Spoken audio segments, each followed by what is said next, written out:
What is up, friends? We are here with episode 25. I still can't believe we've made 25 of these things. But alas, here we are. At least three of us. Billy's on the phone with his son, so he'll be in momentarily. But got Dividing joining us this week once again. Welcome back, my friend. Hello, good to be back. I believe this is my third time on the Map 5 podcast, and oddly, I have never been on the podcast at the same time as Phil. I believe I have been the Phil throughout my tenure here, and therefore you cannot prove that we are not the same person. True. We do not have hard evidence. I can in one sentence. Phil gives off tall guy energy, and I'm sorry, Dividing, but I don't get the same tall guy That's energy. all part of the ruse. What are you talking about? What are you talking about? I don't understand what you mean. What's funny is that is actually way more of a Phil. Oh, and like, also they camera both, placement you've got there. Only one of them was at Overwatch League Grand Finals. Yeah, exactly. just- We've never been in Oh, the same shit. room. Never been in the same room together. It's all part of the ruse. It's all part of the ruse. All right. Well, yeah, it's been an interesting start here. I had some ghosts I had to chase off. That was weird. I mean, basically had like an audio book going on. It sounded like a 50s radio coming through OBS Ninja. I've never seen anything like that before. Sounded like Victoria, your then? OBS was haunted for a second. My OBS was absolutely haunted, and it was freaking me out and pissing me off all at the same time. But eventually, just a full system restart, I think, finally chased the ghosts away. So apologies for the delay getting started, friends. But yeah, we got a decent amount to talk about this week. And let's see, let me pull up Run a Show because I'm ready and prepared like that. Oh, hey, look! Yeah. Whoa! I see a moose. Who's that handsome fella? Why, hello. Welcome sorry back. about that. Sorry No, about that. perfect timing. My son just called from Portsmouth, England. I haven't had a chance to talk to him for a couple of weeks because he's I'm deployed. I have some condolences for him then. I mean, he's in the Navy and he's never been to England before, so he's having a blast. Oh, okay. Oh, that's I'm awesome. lucky that it's Portsmouth though. I mean, he's Actually, going to some anime restaurant in London tomorrow. Okay, well, Nice. there we go. Nice. There we go. I That's have what we taught want. him well. Ethan. Let's go. Sounds like he's having a good time. trusted you better, Billy. I'm sorry. It's awesome. Yeah.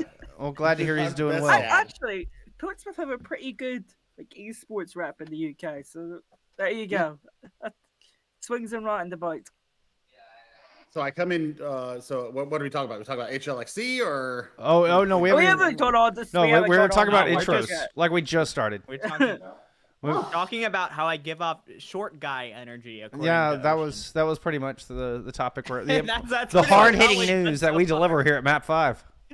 Short guy syndrome? Nani? No, it's not the Okay, same. apparently. Short guy energy and short guy syndrome are not the same thing.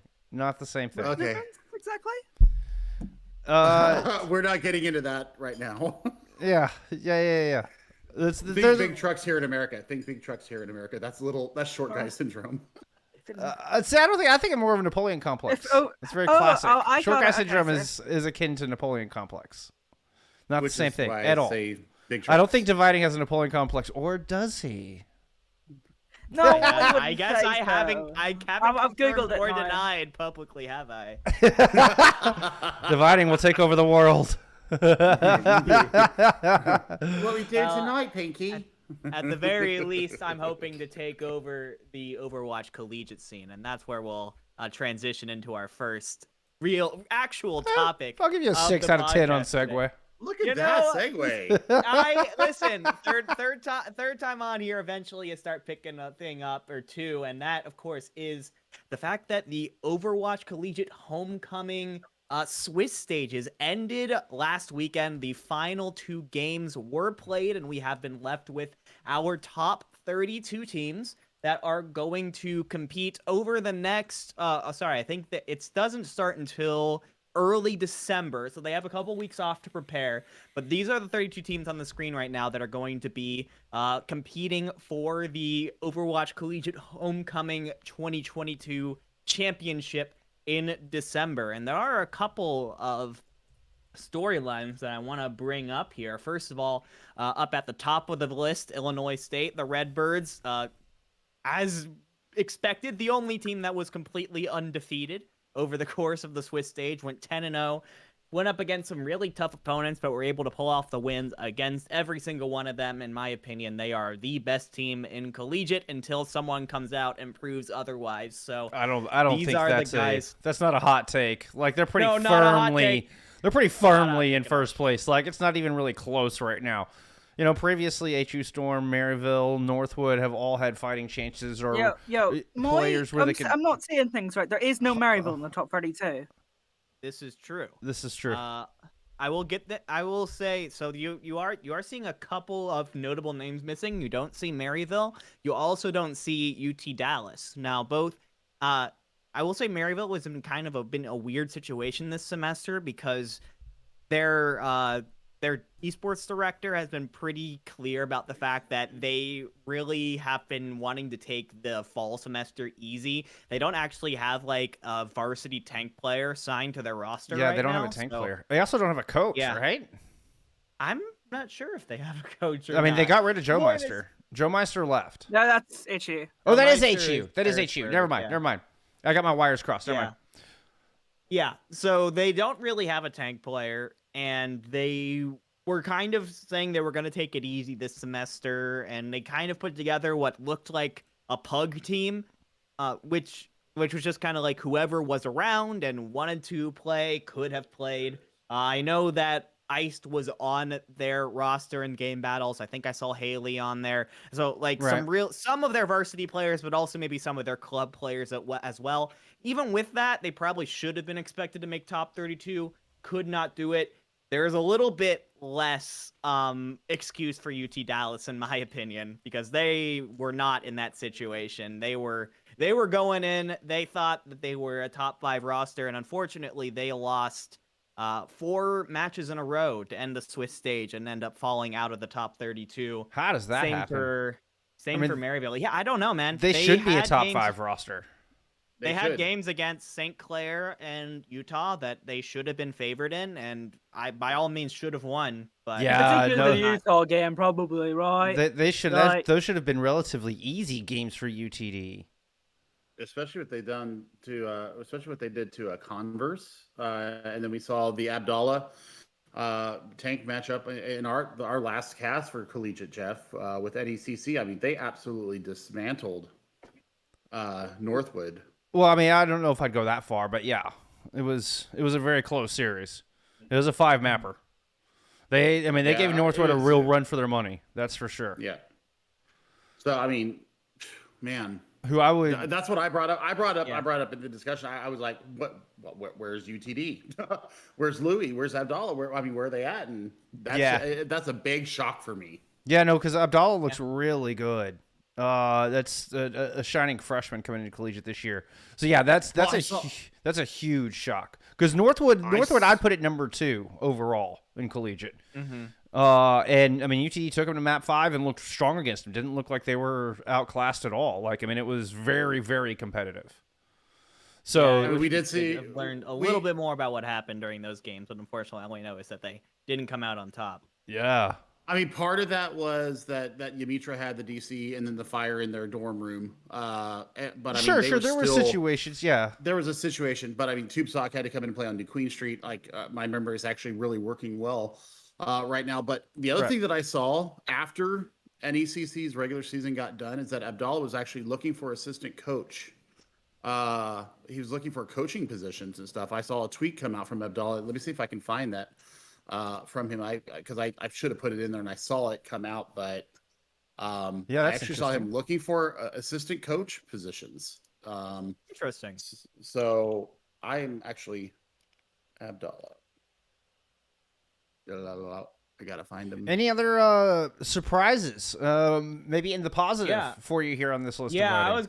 was gonna say there are definitely a couple positives. Number 1, definitely keep an eye on the number 4 slot right now, UCI. They actually streamed their match against the Redbirds over the last week of play, and I think it was the best game I've seen any collegiate team put up against Redbirds throughout this Swiss stage. It was actually very close. It was a 2-1 game, and if I remember correctly, I think UCI had a really good shot of actually full holding Redbirds in Circuit Royale and actually winning the game outright, but then Vision just popped off on Widow for one fight, and then they had all the momentum back. But really, they were one fight away from winning that matchup.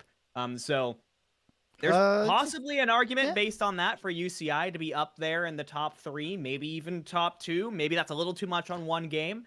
I also I don't know if I'd get ahead of ourselves here. That seems like you're basing a lot off of one game. Listen, man, it was impressive. It was impressive, and there's a lot of teams that have not been able to put up that good of a fight against the Redbirds. I mean, they got Psy and Zerocious. Like, they're solid, you know, two T3 players.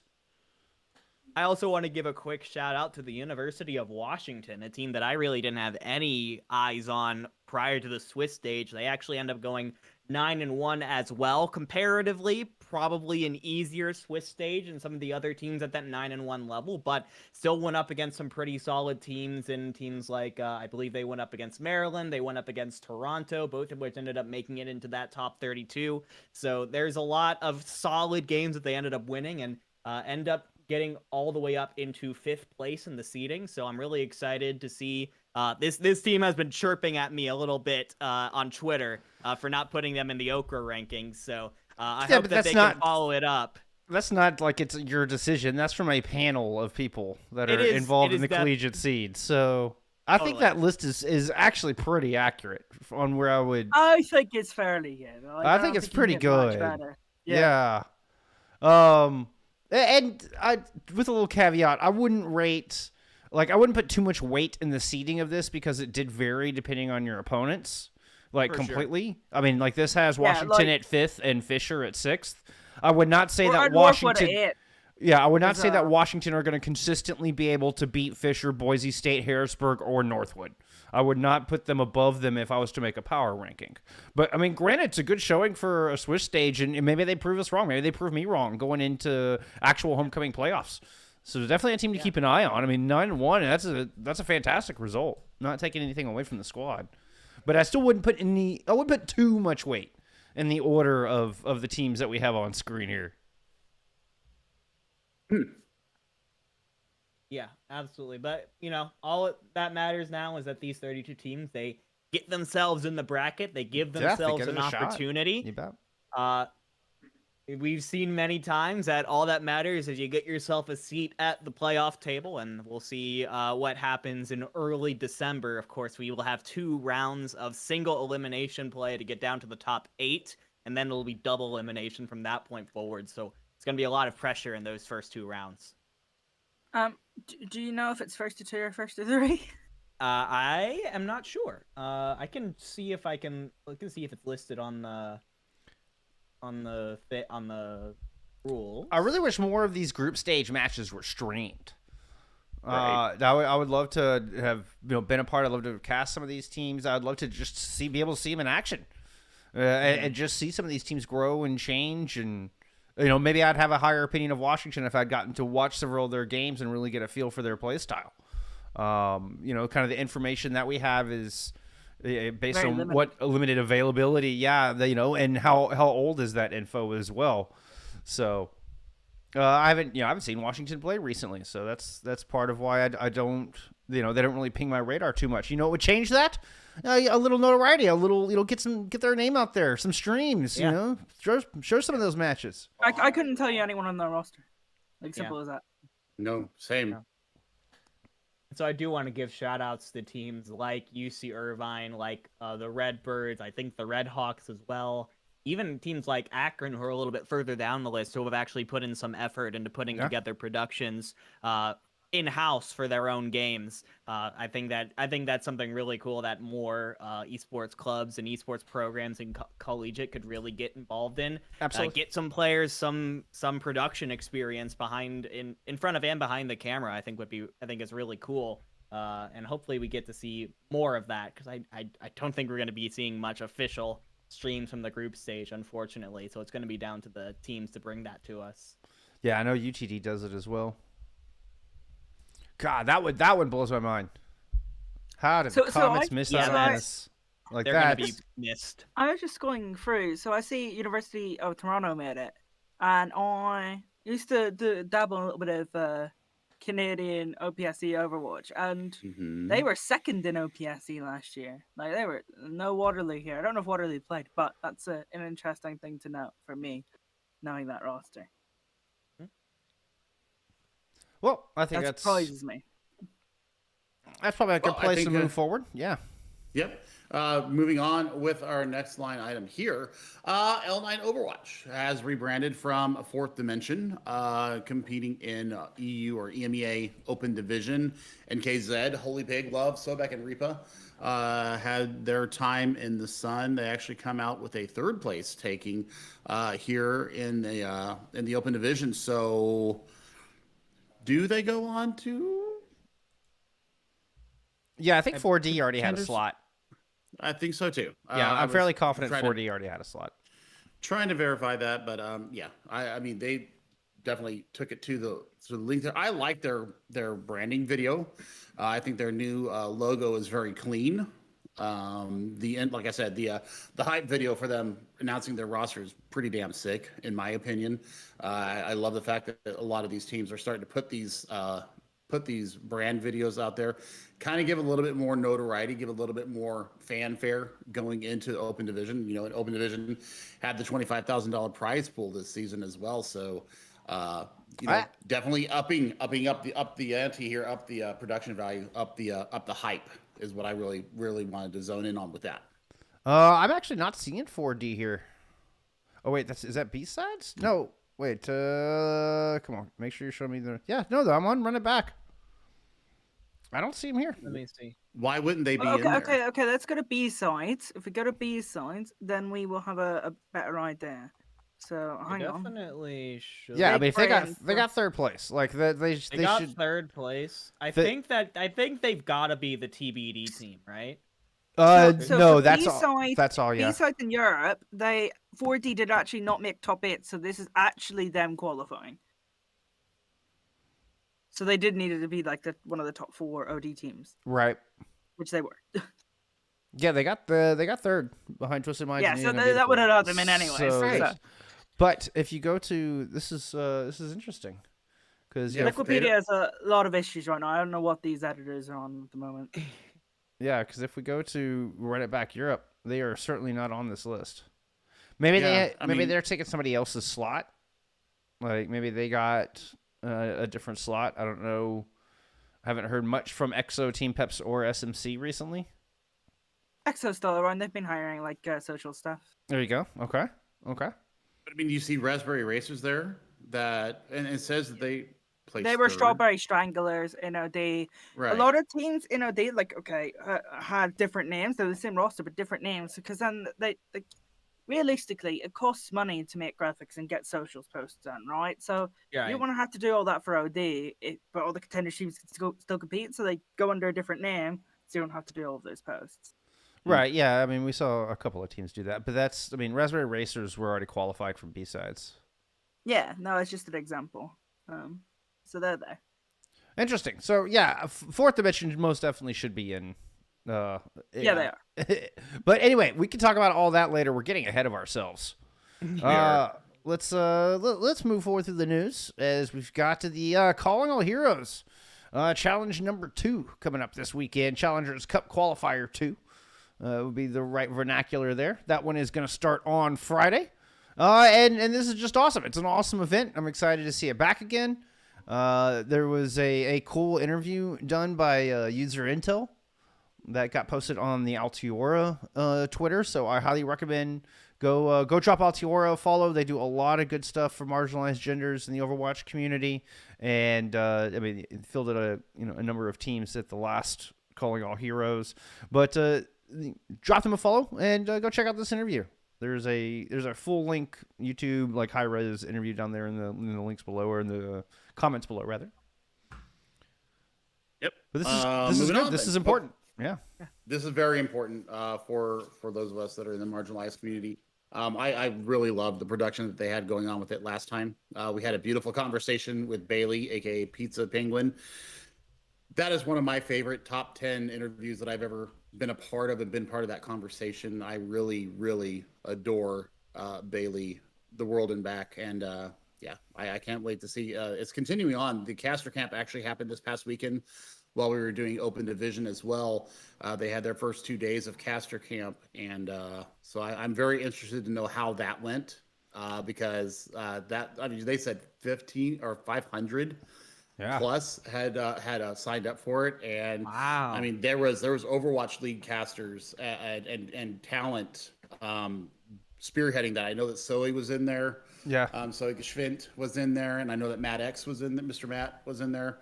So I actually got invited to go be a part of it, but I was in the middle of doing my prep for Open Division. I did not end up going and at least being a part of the discussion there. I got an email from Bailey in my casting inbox, but I was otherwise occupied. But just a damn good initiative, and we need to all throw our weight behind it. All of us as gamers. Indeed. Yeah, no, it's a really cool thing. We talked about it at length in episode 24, so be sure to go check that out. I know, I believe Reinforce was part of the caster camp as well. I saw tweets going out just kind of raving about it, so sounded like it was an awesome time, and yeah, definitely worth supporting. Definitely worth your time, friends. Well, another thing, kind of sort of worth your time. It's a bit of a Scooby-Doo mystery here for us here. HLXC announced their roster on the 9th of November. And then as soon as it was put up, it disappeared. It disappeared from their official site. It disappeared from our friend Windsor. That has gone away too.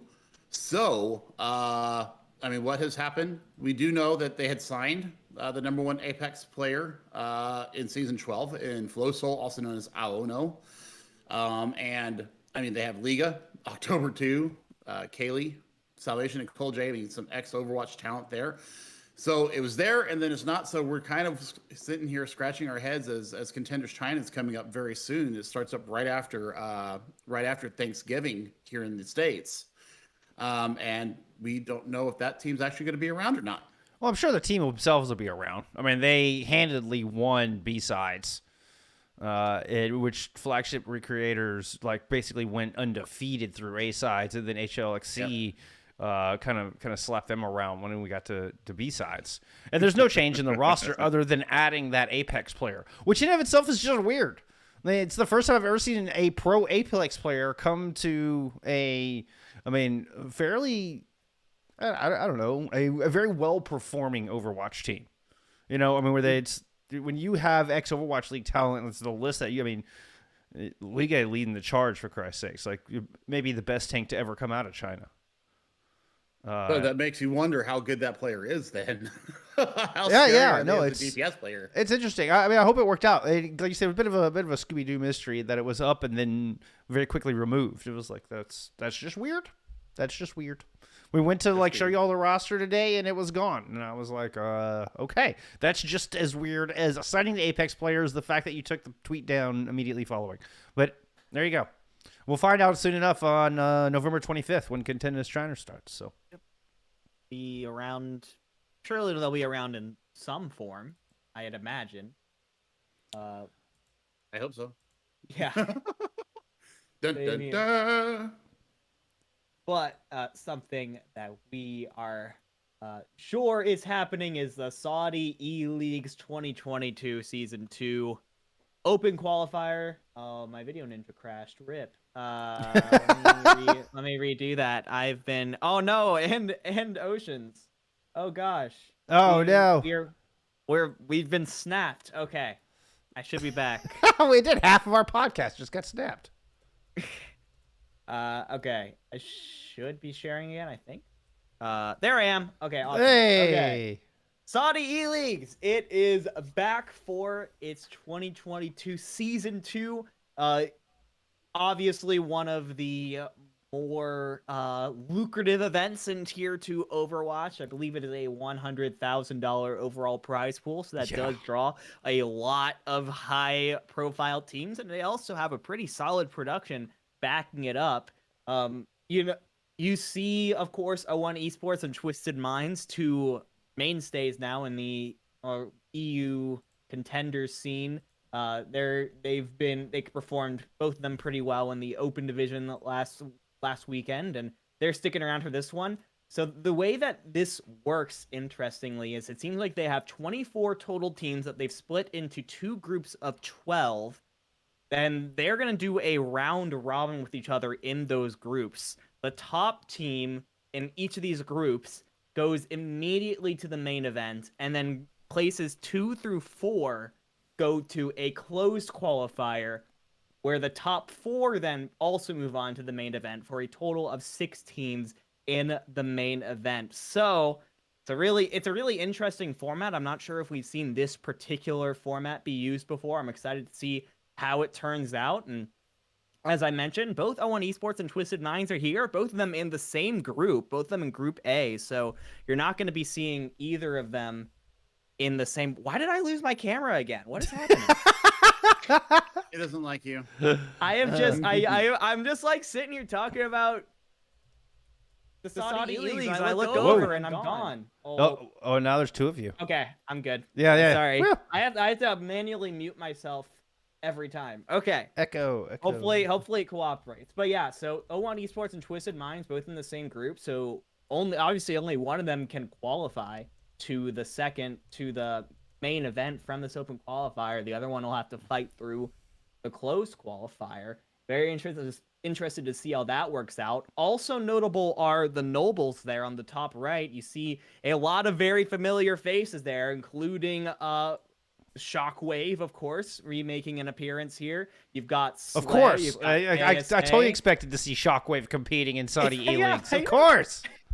It's so funny because obviously like I said, the prize pool draws people in. It's just so funny to see look through these teams, and then you see this branding you've never seen before. Go, oh look, it's a Korean player or an EU player that I know that's just happened to join this team for the Saudi E-League. So I mean, really excited to see. You got 3 members of EXO on this squad. Yeah. Slay, KSA, and Shockwave. Yeah, it's actually really interesting. They are currently 4-0 in their group, so doing really well. I would say probably the favorites to get out of that group straight away. You also, of course, have some notable names on like Antigon on Phoenix Esports. I look at Triple Esports. I see Fuki, who I recognize. I see Goku on MMQ2. Yep, Goku, Farah Jr. or Yezen Jr. Yezen Yeah, Jr., So if Saudi has trouble dealing with Farah players, they could end up getting pretty far. Oh, Farah is so popular in Saudi, it's ridiculous. LBBD7 is trying to take the Yezen Jr. role, but we'll talk about that once we get into talk about EMEAOD. Yeah. But Goku was my original Yezen Jr. Yeah, very, very much a Farah specialist. A lot of really interesting teams here, and I think bottom line, it's really cool to see something like Saudi E-Leagues continue. It wasn't just like a one-time flash in the pan thing, and they are really trying to develop the Overwatch Path to Pro ecosystem in the area, which is really nice. I think if this keeps going, I think a lot of it because of what they've done is why we have seen teams like O1 Esports and Twisted Minds become fairly successful. It's because there's a pretty consistent ecosystem regionally that then allows them to branch out to Contenders EMEA, and I imagine it's only going to grow. Big thing that I see right now is for Team 173. They've got a couple of Jordanian members on their squad, so you're starting to see a little bit. You're starting to see a little bit of the regional spread happen. I don't see any other nationalities here brought out. I mean, no, I'm sorry, it's UAE. It's not Jordan. It's UAE. Yeah, UAE. But I mean, you got 2 from Denmark, 2 from the UAE, and they're Emirati. So, I mean, it's a good spread. It's starting to show some of the support going on in the region, and I actually am quite impressed with that. That's kind of cool. We saw Heesang play, who's one of the best DPS in Tier 2 across any region right now. Played in the Saudi E-Leagues for Season 1. You just never know what you're going to get out of this one. Ulsich placed there last year too. Yeah. There was a few European players that went over and were playing on a couple teams. And then, like we pointed out, you got some Ex Oblivione players on Nobles in this one.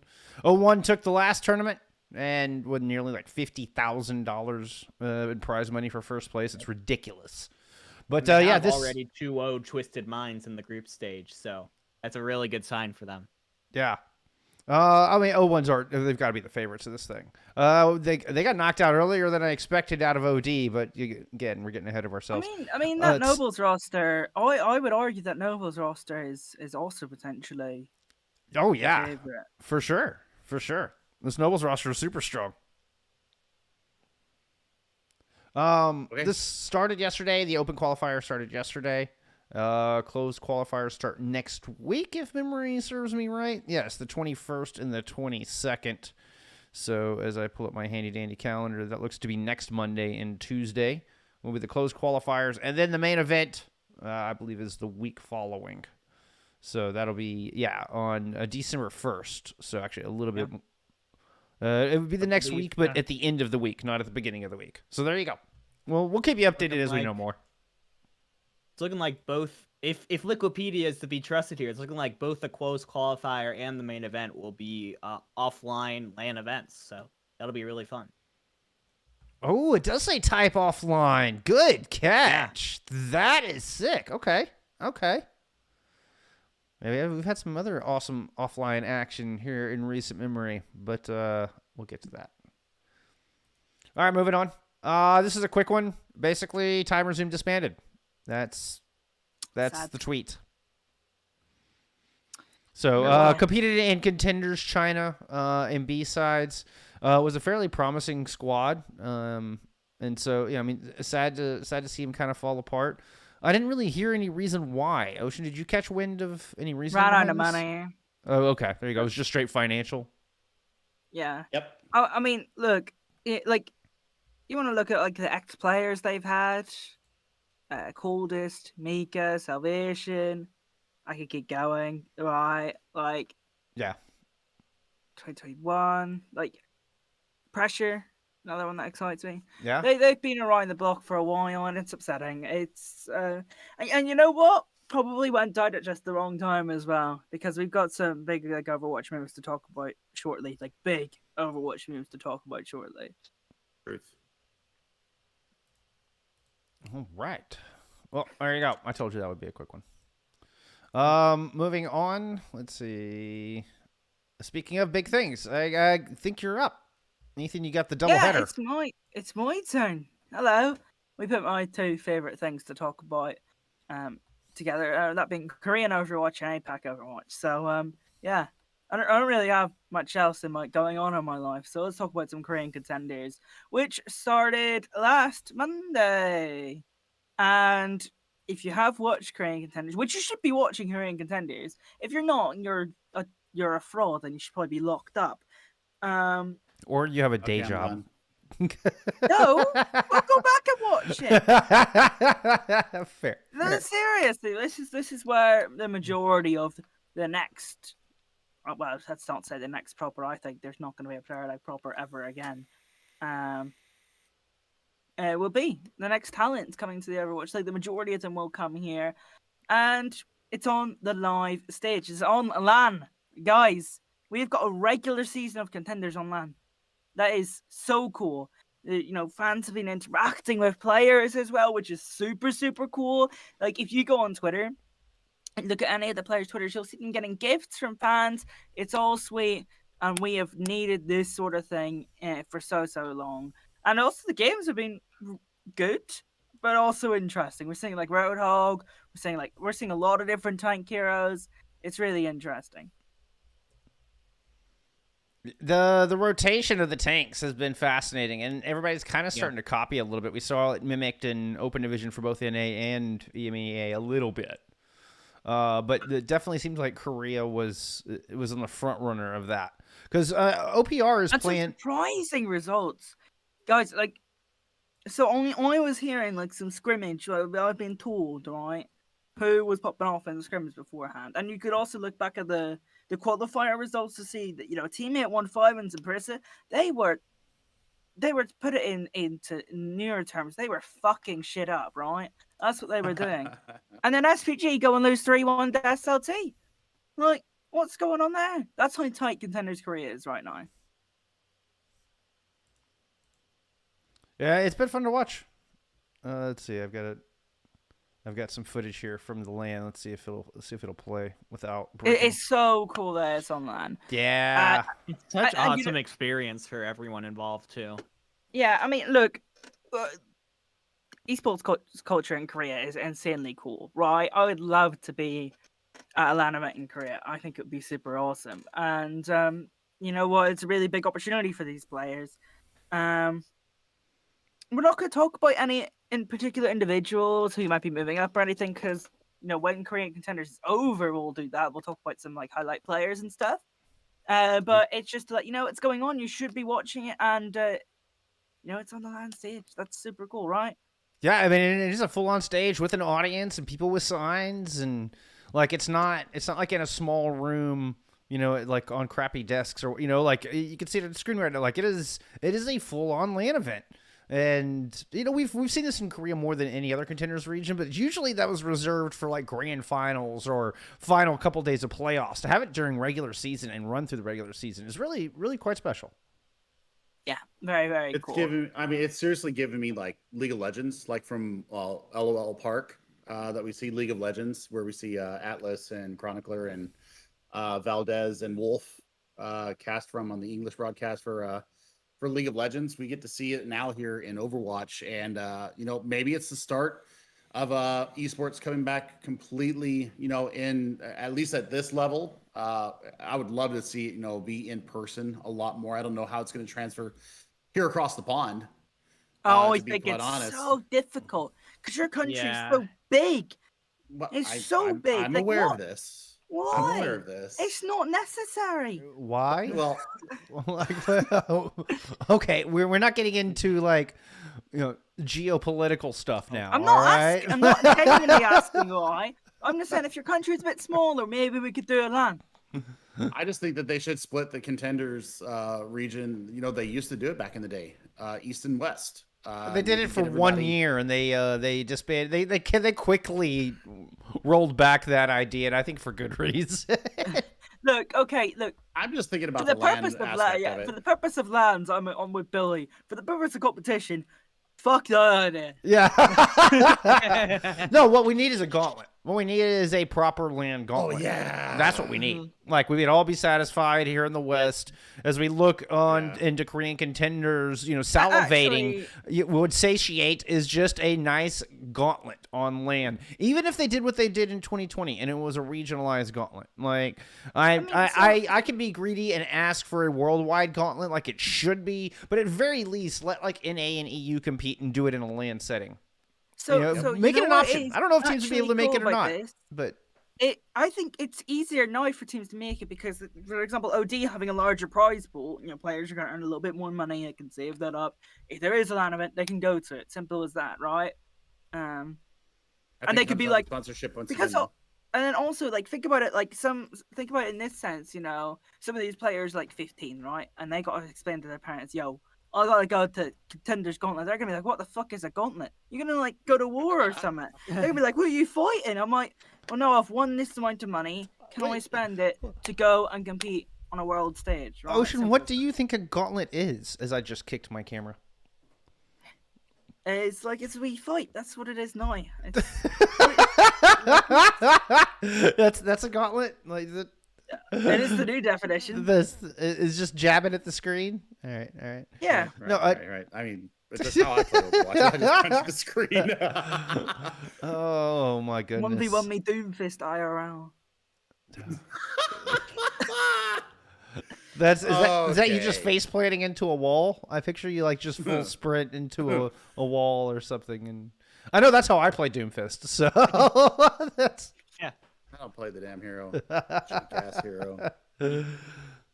Like somebody like Jewel, you slam into a wall and immediately die. So I just like those voice lines. Yeah. And Daisy. No. I got spammed in my ranked game earlier. I wasn't kind of annoyed. We are going into day 6 of Contenders Korea. To wrestle us back on track, I'll do my best Phil impersonation here. Day 6 starts tonight. So group stage, we've got 1 through 5 are up in VODs on Overwatch Contenders YouTube. Go check it out. Some phenomenal games, some wonderful casting, and good times all around. So looking forward to the postseason with that one. I believe playoffs start 11/28, so November 28th, 2 weeks from today exactly. We'll get into the nitty gritty, get into the double elim tournament. O2 Blast and Panthera played tonight. That's the 2 undefeated. Oh, teams Blast are going gonna ahead. stomp them. Yeah, I just Panthers. Hey, I'm trying to build suspense here and get people to tune in. Don't take it all away. If you're looking for 2 games to watch, that Poker Face 815 game is going to be good. Because on paper, that 815 roster should be doing better than it is. And my ex-Poker Face boys, they're playing well right now. And then also SLT, who were like, I was expecting them to finish hard bottom. They're playing the team that are currently 0-3 right now in TDI. That's going to be a good game as well. So I'm just saying. So you're saying don't watch the 2-4-0 teams. Go watch the teams who haven't won anything yet. Is that what you're telling people? What I'm saying is O2 Blast is here. Everyone else is there. I mean, that's kind of always been true of Wow. Contenders Korea. Well, at least since Runaway disbanded, and we lost a few. Okay, Talon I disbanded. I feel like in certain metas, like if we get some weird meta where it's like a wrecking ball meta, where there's Pharah, like let's say Pharah Trace or something like that, then you'll see like Simplicity fucking cracked. You'll see other teams come into play, right? But in this current meta game, I think O2 Blast are a little bit unbeatable. Oh, this was saying day 5 is tonight for Contenders, not day 6. Yeah, that'd be right. Okay. Yeah, fair enough. Okay. My bad. Day 5 tonight. That's what I meant. That's what I said. Yeah, no, that's totally what I said. I didn't say day 6. You're imagining things. You're imagining. No, thanks, Disro. Appreciate you. Oh, and Anyway, go check it out. Simplicity Either way, go check it 1. out. Simplicity 1 on Wednesday. That's exciting. There you go. All right. Ocean, to continue with your stories in the okay. Pacific. So This is huge. okay. I'm gonna say this. This is the biggest news Overwatch has had in Tier 2 since Gauntlet 2019. Are you going to tell us what the 100%. news is, or are you just going to leave us in suspense? Hang on. No, I'm gonna let you sit in suspense because the Pacific region is back. Boom. Biggest I had the news lower third ever. up for like the last minute, so Oh, fuck's sake. yeah.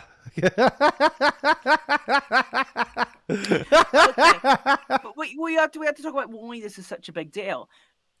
And I kind of want to go to other shooters for a second, and other games necessarily, because and actually not just games, just fan culture in general in the APAC region. For motorsports in Japan, Japanese fans, and they are wild. Like commonly, you will hear people say Japanese fans are the best fans in motorsport. It's common to hear that, right? And they're also very interactive and very engaging. For example, Untold Stuff Gaming or USG, who competed in Contenders ANZ. I mentioned this stat on broadcast a couple of weeks ago. They had the highest engagement when it comes to interactions with players, the brand, everything, of any Tier 2 team by double.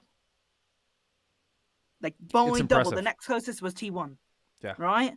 And that's T1. T1 is like, they're worth like more than the entire country, the United States. Like, that is how much they're worth, right? Relative to the rest of the Tier 2 scene, okay?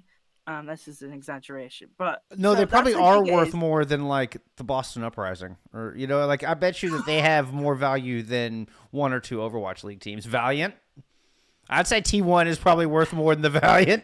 Hang on. would I'm say gonna Google Los Angeles Valiant net worth. Hang on, can you give me a moment? I'm not curious. I mean, perhaps the Justice. I know. I mean, maybe even 500. London. Like London's budget is super small. They probably went up a little bit after yeah, this but past season. London is owned by Cloud9, so like they will have a higher net worth because of that. That's fair. That's fair. I don't have a net worth for the Los Angeles Valiant, so I'm going to assume it's 0. They lost No Hill, so Maybe yeah. that's what Packing was talking about. They're bankrupt. But Fine. It's We not- are and not this- broke. This is so important because we're going to get representation in the pack region, and I'm not going to compare the two necessarily because I think support for marginalized genders is more important in sports right now, right? But the idea of representation, okay, if there's one female or non-binary player in the league, or sorry, marginalized gender player in the league, then another person will be like, oh, I can be that. It's the same, for example, if a Japanese player was in a league, and a young Japanese kid, 15, 14, playing Overwatch, go, hey, look, that's someone like me, I can do that. There's tools for me to do that. I can compete in Overwatch Contenders Pacific and go up, right? Yep. There's no that pathway. And also the fans of these regions, it's insane. You're going to see so much engagement. It's going to be so worth it. Overwatch Pacific is back. I remember casting Overwatch ACE back in 2020 and seeing the community engagement there. Like, that should never have went away. This is a big, big move for us going into Overwatch 2. Korea going onto the land stage, Pacific region coming back. Contenders Korea viewership is a lot more than it was previously. Hold on. Overwatch League Grand Finals being me a stop brilliant you there. event. Let me stop you there. Sorry, I didn't mean to interrupt your flow. Audio's got a bit wonky. 1 sec.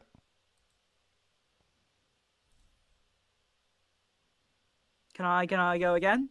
Yes. Yeah. Sorry, Discord was Okay. doing funny things, and I know you're passionate about it, so I didn't want it to be all robotic and stuff. Okay, right. So this, in my opinion, has been the best 2.5 weeks for Overwatch since the game came out. Okay, you like Pack that It's much? Huh? Overwatch 1. At least No. since the end of 2019 when they canceled Pack. No. So this is with Contenders Korea going to LAN and the viewership increasing, the Overwatch League Grand Final Season 5 being such a big success, and with the Tier 2 and the Calling All Heroes initiatives there, and the Calling All Heroes initiative in general, with Pacific region coming back now, when Overwatch 2 is coming back, viewership numbers on the rise. Social media is talking about Overwatch constantly. You're seeing new streamers, new casters playing Overwatch 2. This has been the best 2.5 weeks I've ever seen for Overwatch. Simple as that. Nice, very nice. Yeah, Genuinely. These moves are so big, and people really need to get behind them because the team has done such a good job on it. The only thing that would make this anything better, honestly, is if South America came back. I think South America deserves to come back as well.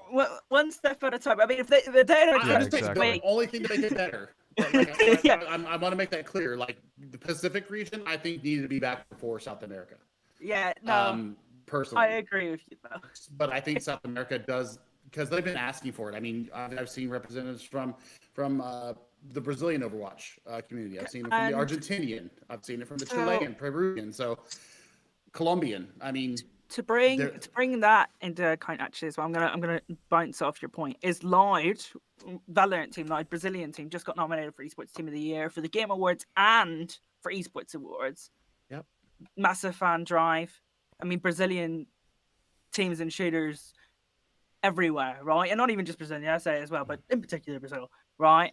You will see it all the time. We just had the CSGO major in Brazil as well, and the crowd was live. It was brilliant, right? Do you think we would have the same response for Overwatch, though? Like you say, it's always been more CSGO, and Valorant is right up their alley. Like they've been that kind of tac shooter focused region. I have an answer for you. So if you go to Overwatch Path to Pro, because we've seen examples of this where most recently where you had Unsold Stuff playing in Australian Contenders, and it's an all Japanese team, and like the amount of support that they got, like it's palpable. You can feel that the PAC region really wants, and really thrives on the stuff that Overwatch is delivering. I haven't seen that same kind of response out of South America. I'm not saying we don't need it back. I would love to see Brazilian Overwatch back. Hold on, I would love to see Brazilian.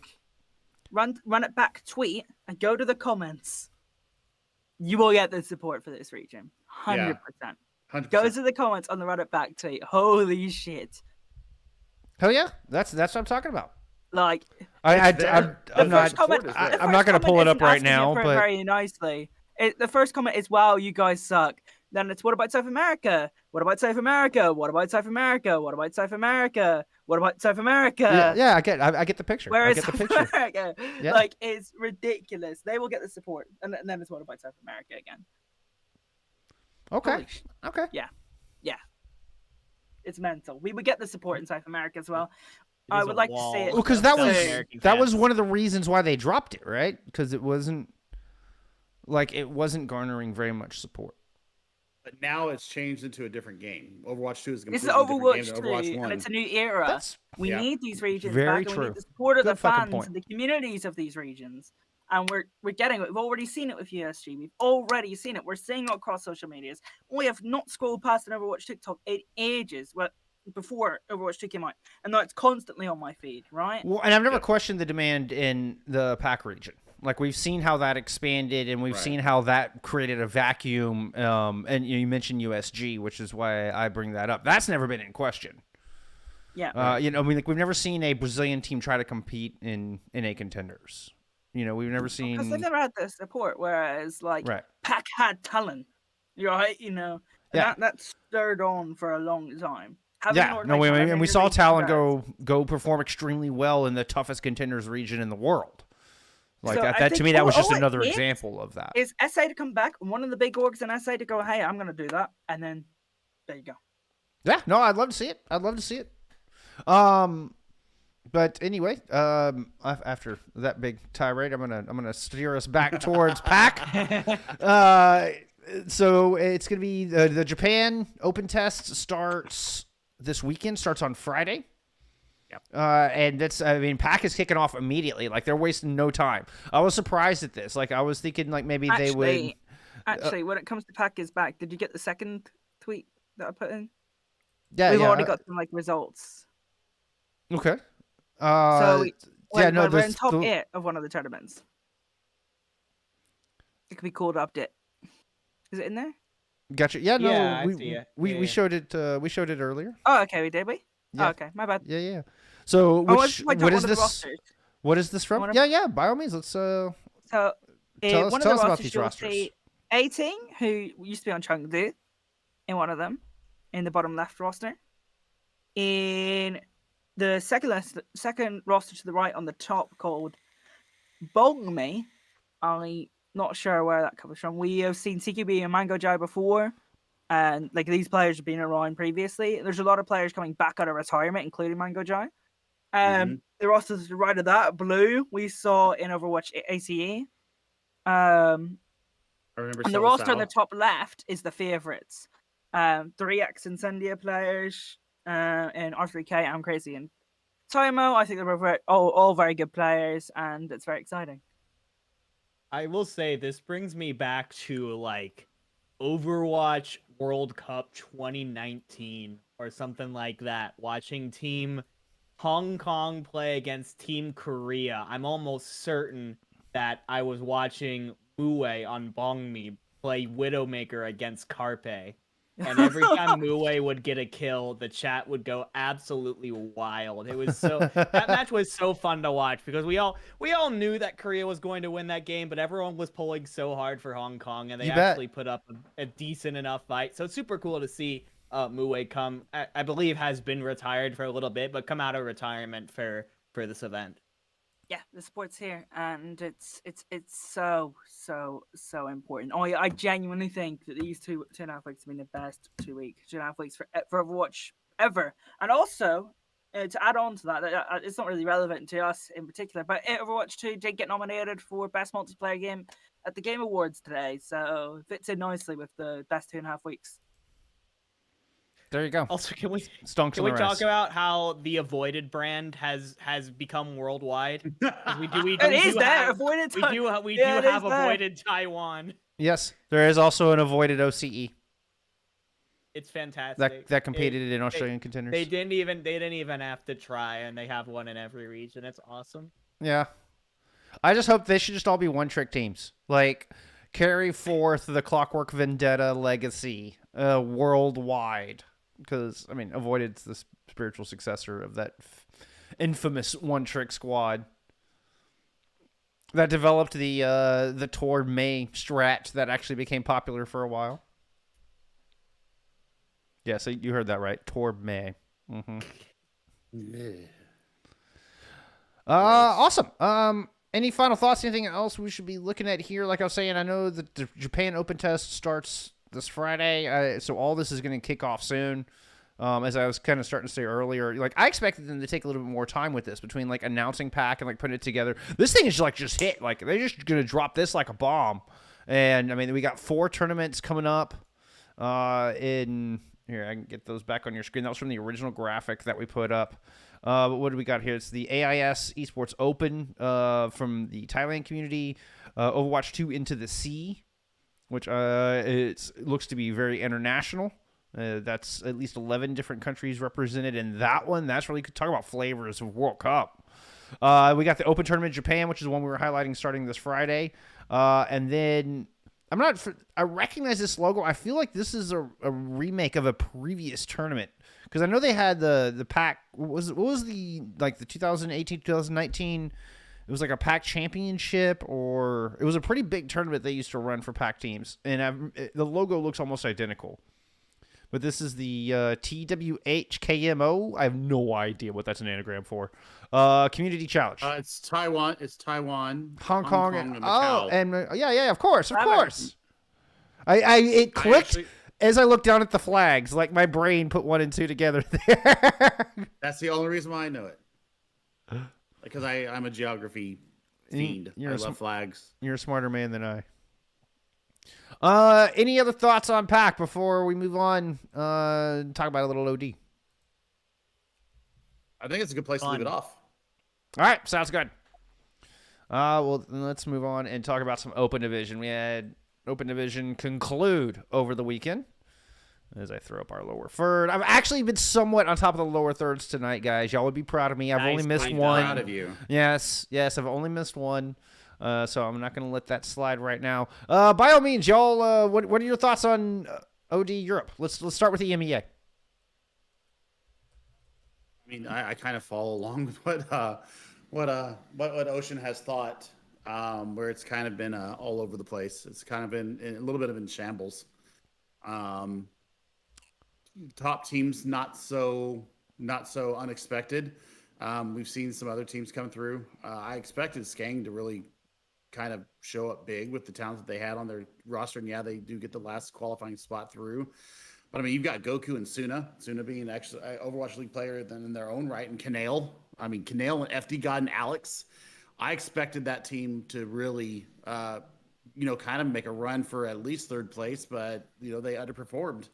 And I'm not sure what exactly happened there. I mean, they faced Twisted Minds in 01 is what happened there.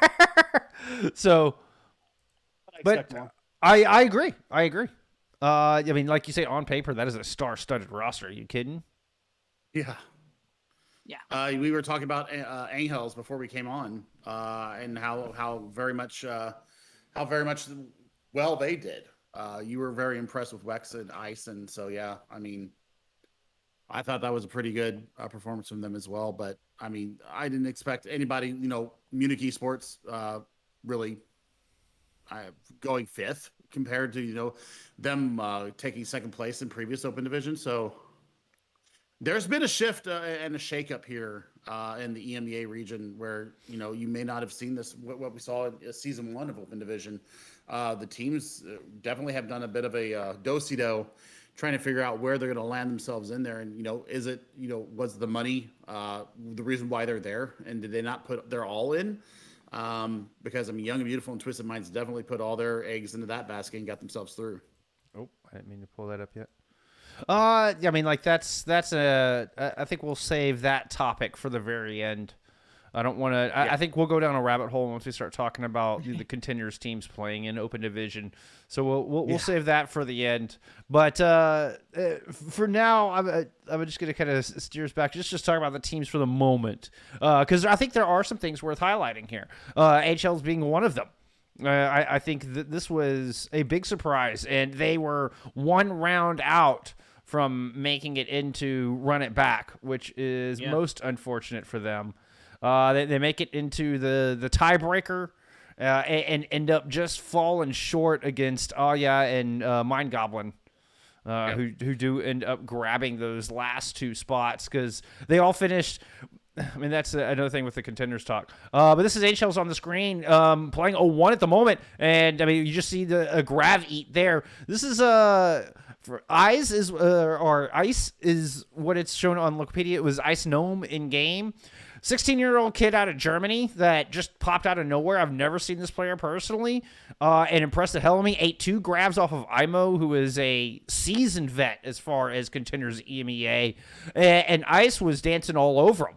Eating pulse bombs left and right. Angels actually sent O1 Esports into the lower bracket before we even got into top 8. Like, if you look at the Wikipedia page, O1 Esports doesn't even show up in the winners bracket at all because they faced Angels early.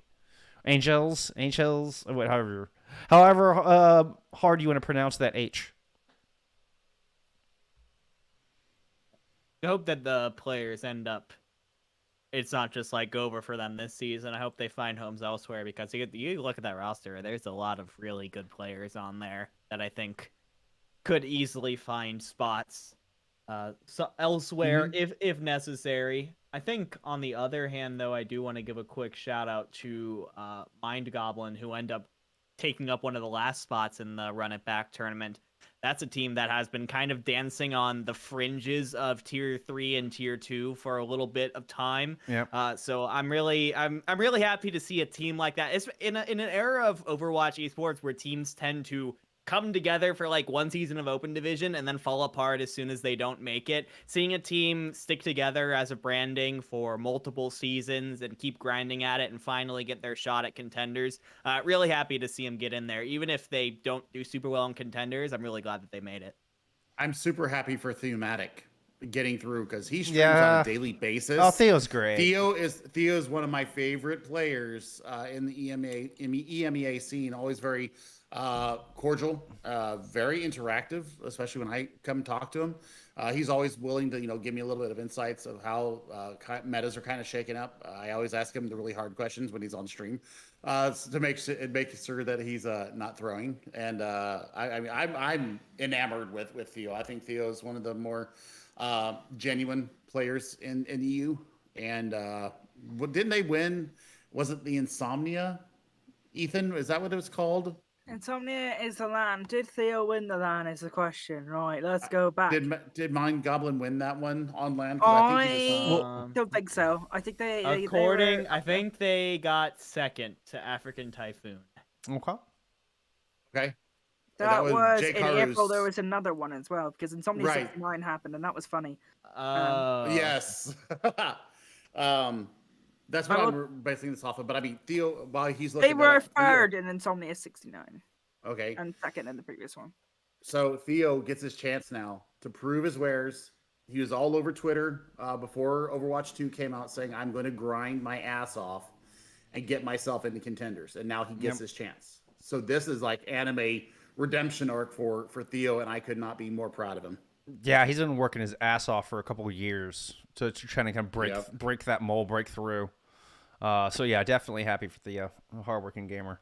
I do want to circle back to one other player. I didn't quite get a chance. You mentioned his name in passing, but there was one other player from the Angels roster that I wanted to highlight, and that was Wex. Wex? Yeah, the Romanian flex DPS player. Check this out. This is play the game on Kings Row. It's like that's all it takes, just a little snippet, and you get an idea of Wex's tracer. We're gonna see this gamer again. Wex and Eyes, I believe we will absolutely see more of. I expect them to either get picked up by another roster or to be a part of a more prominent roster in the future, if not Angels themselves coming back. Is a nutty little tracer 4K in a very short span. Did have the nano there, but clearly had the chops to use the nano and close out on Kings Row.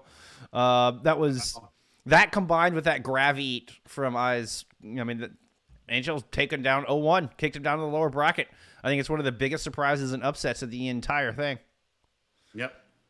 Hi, Flutie. Oh, Flutie, I agree. What's it? Flutie in chat says we'll get to that. We'll get to that. We're getting there. We're getting there. I just wanted to start off talking about the teams. Yeah, it's good to see you. It's good to see you, Flutie. Always a pleasure. I know once we get into the topic of contenders teams being in OD and the prize pool, I do think is a part of that. I think there's debate. I think there's room for debate on that. But I think we'll go off on a bit of a tangent. So let's get through just kind of what happened and some of them highlights here for players and teams, and then we'll delve into that can of worms. So going from Angels, who just barely missed out on contenders, let's shift focus to the number one team. They got number one in open division. I think this team is favored to take all of Run It Back, and that's Young and Beautiful. I can see it happening. I mean, can Exo? honestly see it happening. Over EXO. Yeah, Yeah. Over Psycho and Shockwave. No. yeah. Vestola, Dala, and Exarath. Yeah. Okay, but if that's one player added, right? Like Yeah, it was Vestola. It was Vestola that came in for Young and Beautiful. It was the Yeah. Ultimates roster, right? And Ultimates got third last time, third or fourth, maybe even fifth, sixth. Like it wasn't. They underperformed a little bit. They were popping off this time, and it wasn't just Vestola. Vestola is absolutely sick. But, I mean, Sauna had a phenomenal series. Mamone stepped up, and just continues to improve. I feel like every time I see little William, he's becoming a better and better gamer. And then Exarath and Dala, that's got to be your best backline in all of EMEA. I mean, I will take okay. arguments on that. I'm not sure I will agree with arguments on that. I will. EXO Hold lost. on. Okay, hold okay. on. I'm gonna go into this because EXO in B-sides before the playoffs lost one map. The next team in terms of maps lost was Peps with 11 maps lost. That is a big difference. And you think Ultimates finished third in the regular season? That's a 12 map differential in terms of Sure. playing everyone. That's a big gap. I hear you. And you make a valid point. I still think Young and Beautiful could really make a run at it. So wait, okay, let's go back and look at that B-sides roster. Let me pull up the EXO roster. Do you have it on hand? EXO is Psycho, Shockwave, KSA, Kellex, and Slay. Now the other question on this is: are they going to have the same roster returning? I'd imagine it'd be those five. The Helv was on the previous roster, but I think Helv retired, so it's. Elf has it's those retired, five. yes. Yeah. Mm. I The mean, only and thing that I could. I was the gonna say it's only the thing that I backline from see Old happening- BH and versus the backline of Old Falcons, both of which were pretty dominant, and had their big runs. So The thing that may change this up a little bit is that the patch is going to go through. Okay, and Zarya is not going to be as strong anymore, but Monkey is, and I think Lulsish does have a better Monkey than Vestola. I was I curious haven't about that as seen- well. I was curious on I think how that's gonna be a change. Vessel would do on Winston, but Vessel And then didn't you're also going to play. see lots of Roadhog, right? So KSA's going to play Roadhog. Who's gonna play That's Roadhog? gonna happen. KSA is Oh. going to play Roadhog for EXO on the other side of things. Yeah. You'll have KSA's Roadhog, sure. We didn't see Vestala play a whole lot of Zarya. I mean, definitely had some in there, but he was shaking it up as far as what tank she was using. The Diva looked really good, actually. Now, I don't know how well the Always Diva's has going to been. hold up in the new meta. Because she got a slight nerf, I believe. It's not that bad, It's though. like her weapon spread, I think is what it is. Yeah, it's pretty And, minimal. and the damage goes down by what 10 on the rocket if you get a collision with the mech. Yeah, on the actual on the yeah. boot Yeah. of the mech. Yeah, the Yeah, damage went down on that. yeah. Yep. So Yeah, that good goes call. down I on forgot that about that. Um, I don't know. but so I mean, Yab looked really good, man. Yab looked really good. I'm not disagreeing with that. I just, man, I think if you keep the finish connection going on with Sana, Vestola, and Dala, that could be the difference right there. I don't know. Can we just get our World Cup back, please? Oh, I'm highly God. anticipating we get World Cup next year. They've already announced we're getting a real BlizzCon back for 2023. I mean, I don't see they've done BlizzCon they've done World Cup every year. They've done BlizzCon since Overwatch's inception. Like that goes back to 2016. Like they better bring it back. I mean, by 2023, you've got enough leeway, you've got enough time to get it set up and do it right. So I couldn't agree more, man. World Cup is one of my absolute favorite things on the planet. Overwatch World Cup. Okay, fine. No, I mean, I just agree. I just agree. No, Uh, no, I agree with you. I think last team I want to talk about, unless y'all have anything else on EMEA, is Twisted Minds. Twisted Minds came through and really surprised. Like, they're a team that hasn't traditionally, they've kind of been fighting to break through that tier 3 rank. And obviously we're talking about open division here. And so, I mean, it's a little convoluted, but they also looked extremely good. And that ended up being, what was that? It went pretty far. Was it map 7? Or no, it was a 3-0. No, It was a map 3-0. 5. Yeah, it was a map No. 5. It was a map 5 against 4D is what I was thinking. And then they got 3-0'd by Yab. And there were I no mean, map Nico's- 7s, by the way, which is weird. Why wouldn't your grand finals be a first to 4? Come on now. I'm That's very. just That was 25K. weird. I was very confused by why we didn't have first to 4 or best of 7, whatever, for the grand finals. I mean, it saved our voices a little bit, but still, I thought we could have seen a little bit more pushback, a little bit more content, a little bit more actual, in-game competition. I think we cheated the fans a little bit, to be quite honest. I will say I think there has been, I think they have been listening to some complaints from people saying that like the days in open division were like too long. People were playing for the entire weekend basically, and they were trying to lower down the time played a little bit. I think it may have gone a little bit too far the other direction though. Dire Wolves don't want to hear it. All right? That's just... They play 6 hours they do not. straight, 16 maps to win a championship. These teams They are like don't playing, I got to realize. play 2 matches in one day. Oh, no, I'm kidding.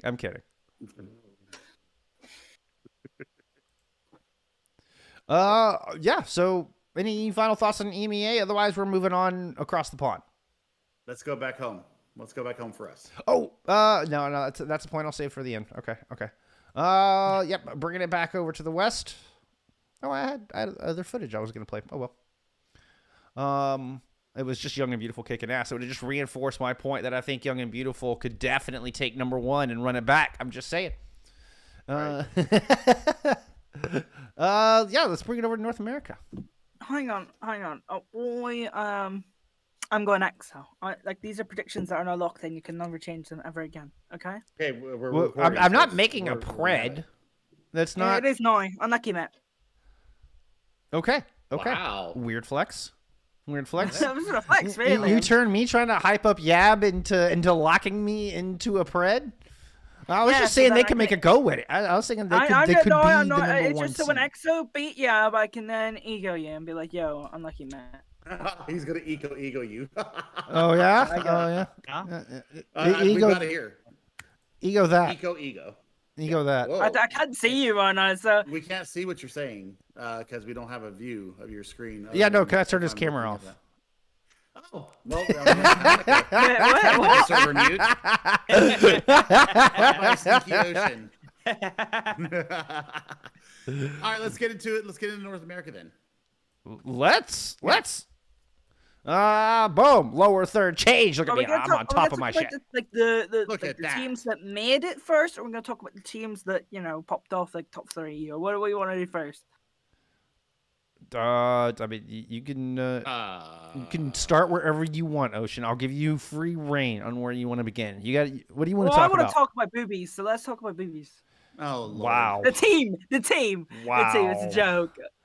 Where's that server mute? This Uh, is a The family team. It's the fucking team. friendly It's podcast. literally the team name. He's literally the team name. You cannot have a go at me. This has we, been- we are just gonna all shake our heads in shame. this It's what do you want me to Somebody call get them? this- That? What somebody do you want me get to the call gif them? out there? What do you want me to call them? Boo. What do you want- Bees. we had to call them Like, the put a bees more on of a space broadcast between when it. we streamed them. They put Jungle God and I in a pretty uncomfortable situation to have to cast that team. You Why? can say it. Yeah, no. not I You mean, guys naughty talking about word, milking the is clock, it? though? I mean, yeah, no. Come on. Twice. Do I milking the really? clock. I was like phrasing. And tell me you weren't leaning into the pun. Like, oh. Tell me you were. Tell me you were, because I will have so much more respect for you if you actually were. 'Cause I would have done it. I would have done it. I give zero fucks about so that. they claimed the last spot, and unsurprisingly, What worlds were Yeah. oceans the one They're- dragging us back on track? unsurprisingly, they've had to change their name for contenders. It's already No been. shit. Yeah, no shit. Yeah, I thank- mean, that would be I'm one way on to my drive. knees. No. It would be one way to drive the viewership up, wouldn't it be? Be like, oh, you can see. We're gonna talk about boobies. Yeah, we could get. We come need. to We North need America more where you can 12 to see- 14-year-olds in contenders chat. That's what we Sorry. need. I'm so sorry. And then Riz Academy is another team that made it. Timeless this is true. and I don't know who the last one is. Timeless, Riz Academy. Timeless, Riz Academy, Boobies, and I heard Probably Timeless. Fishman, Somebody right? in Fishman. chat said Timeless already Fishman. had the slot, and I was curious on that. Knowing who's like behind that team, I wouldn't be shocked if they took the Well, slot okay. that's vacated by Uprising Academy. Mm. that wouldn't be surprising either. Fishman actually yeah. were a good team. Fishman actually really surprised me. Avani actually was absolutely fucking disgusting on the Roadhog in the game that I casted with Sir Waltham. He was putting who was he putting? He was putting Kuffa in his place. Well, I mean, until Kuffa Avani's decided to- Infernal, I believe. yeah, is it? Yeah, I think so. Yes, Yeah. that is the same person. Then I Avani is understand an that agent for whole Infernal. thing now. Yeah, I Yeah, understand yeah, no, that exactly. Then direction you now. go, oh, So- okay, so oi, yeah. That's what I the did when way- I found out. At least I was like, By the way, oh, that Avani, explains something. along with Cabe and Forgotten, are all So- on Fisher Esports, which is probably why they're called the Fishmen. Like, there's a lot of past synergy going That's into clever. that team. That's clever. I do Clever. want to, not to be mean to Liquipedia editors, but they do realise Secunda was the Wisp roster, right? And they will just keep their Wisp spot. Like they. Yeah. Grr. Well, no, but on the I've got it pulled up as we speak. If you go to NA Run It Back, both Wisp and Secunda are listed as That's what being I'm saying. Liquipedia, what participants are you doing? in Run It Back. Like that This is the same this team. Not good. That is the same team. Like, all of the pages have mistakes on them right now. Every single one. Ugh, But grr. yes, so back to the original point. I heard someone in wait. chat was saying Timeless already had a slot, which then I started thinking of who gets that fourth slot. Yeah, it's like the play-in matches like EMEA, probably, right? Right. Yeah, then you're gonna have I- that. Yeah. Because Nick's got in, Fishman got in. Nick's already had a slot. Right. Just had a So spot. let me So this is so would why. Cryx get in there then? Cryx already had a slot. So why? So this is why buying spots is stupid. Yeah. Right. Grr, just have an extra team go up. Simple as that. What do they do realize that, and they aren't keeping? What aren't they keeping, Flutie? Is Flutie saying that Secunda is not keeping the spot? Okay, Riz Academy, Riz Boobies, Academy and Boobies to be Fishman got renamed. invites. Okay, interesting. Okay. Oh no, sorry, they aren't keeping the spot that they. Okay, got it. Secunda's not keeping the spot. Okay. Brilliant. Yeah, no, but they don't. Yeah, right. I don't know if it's been announced who gets the fourth slot then. Whose slot? Do you know Yeah. whose slot Timeless is taking? Because that was they were talking about it in chat. Because after we It'll be UA. That would make sense. It'll be UA. that does make sense. That would be your TPD up here in the And corner. the question TBD. is Secunda technically have control of a slot right now, even though their entire roster is Wisp? no, there's that's no. bad. That is Wisp slot. Like that is there's no way. But But- if Secunda technically have control of it, and then that needs a review instantly. Yeah, but I think you're worried about a point that's not going to happen. I mean, it's like they weren't going to give the Strawberry Team and Raspberry Racers Okay, both okay. slots in. Just because they changed their name, they weren't going to suddenly take up 2 slots in contenders. Like I think this is a mistake. Yeah, no, but I was worried that it could be a money making thing where you can just sell this slot. That's what I was worried about. Us, Wisp, and Nyx were forced to forfeit the spot. Interesting. Yeah. Oh, I mean, just the spot that you would have earned from placing an OD. Yeah, and then they're going to do a tiebreaker round. Right, because it's the Okay, top so there's 4 a teams who tiebreaker. weren't already Makes sense. guaranteed a slot. And then Timeless have UA spot is what we think. is what we're thinking, yes. So Okay. that this, I believe, is an error on Liquipedia, not from like Okay, well, Overwatch I'm Path to Pro. yeah. That would be my guess. Like, I don't work for either. But that would be my guess, is Yeah. this is just an error on Liquipedia. So in There's gonna that be a case- tiebreaker. Excellent. It sounds there's a like tiebreaker. potentially the tiebreaker would be between Shikigami, Asia Tech, and Int Timer, since Craggs already has a spot, question mark? Yes. Correct. Pip already has a spot as well. Boobies gets themselves a spot. Show Shikigami, Asia Tech, and Int Timer. Yeah, you're correct. I don't know how. I mean, I guess they just do a little 3-team bracket and get the final Yeah. team to that slot. So there you go. Maybe they'll just do a little See, round-robin action. but that didn't need to be as complicated. No. What do it you mean? didn't. Oh, well, that's part of the conversation. That's part of another conversation. Because this is all stems from having contenders teams playing in open division. But it That's- also stems in people buying spots. Like, grr.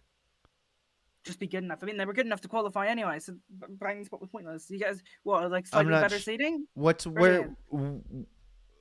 instance Because are... then the 4 teams would have been timeless, and then it would just be Oh, you're talking about Then from why did Timeless Timeless get that taking UA spot? a spot, yeah. Well, how did they get that spot then? Is the question. Yeah, I mean, fair. I mean, but if that didn't happen, what do you do with the Oh, slot? they just automatically take it. Never mind. No, it is Yeah, that's automatically what I'm saying. taken. Like, Okay. I mean, it's just an empty Okay, never slot. mind. Yeah. Yeah, and I think, Yeah. I mean, they have, I don't know if No, they it would automatically matters, take but it they anyway, do, but they they do have a might have had it couple previously. former What's up, Neb? UA players on that roster, so, like, maybe that gives them some say. I mean, Yeah. Probably not, but We my don't thinking know, is there's right? 5 We open were just slots. We were just told that somebody might have that spot beforehand, is what we're saying. yeah. No, exactly. That's what I'm saying. It was alluded to in the chat after grand finals, because I announced on broadcast the final 4 teams, and I included Timeless in that. And then Yeah. after we concluded broadcast, I went into Twitch chat to say GGs and hope y'all enjoyed the games. Oh, And Fishman is somebody the coming fisher. and There you go. Oh, look at that. Neb. Yeah, no. Oh, yes, there's Let's the go. juice. Let's Thank you, go. Neb. Clutch That's some timing. breaking Clutch news on the timing. Map 5 podcast. That is some Let's breaking go. news. So we had Neb There just you come into go. chat for those who can't see chat. Said Fishman will become Fisher for contenders, and Neb and Abs will be there.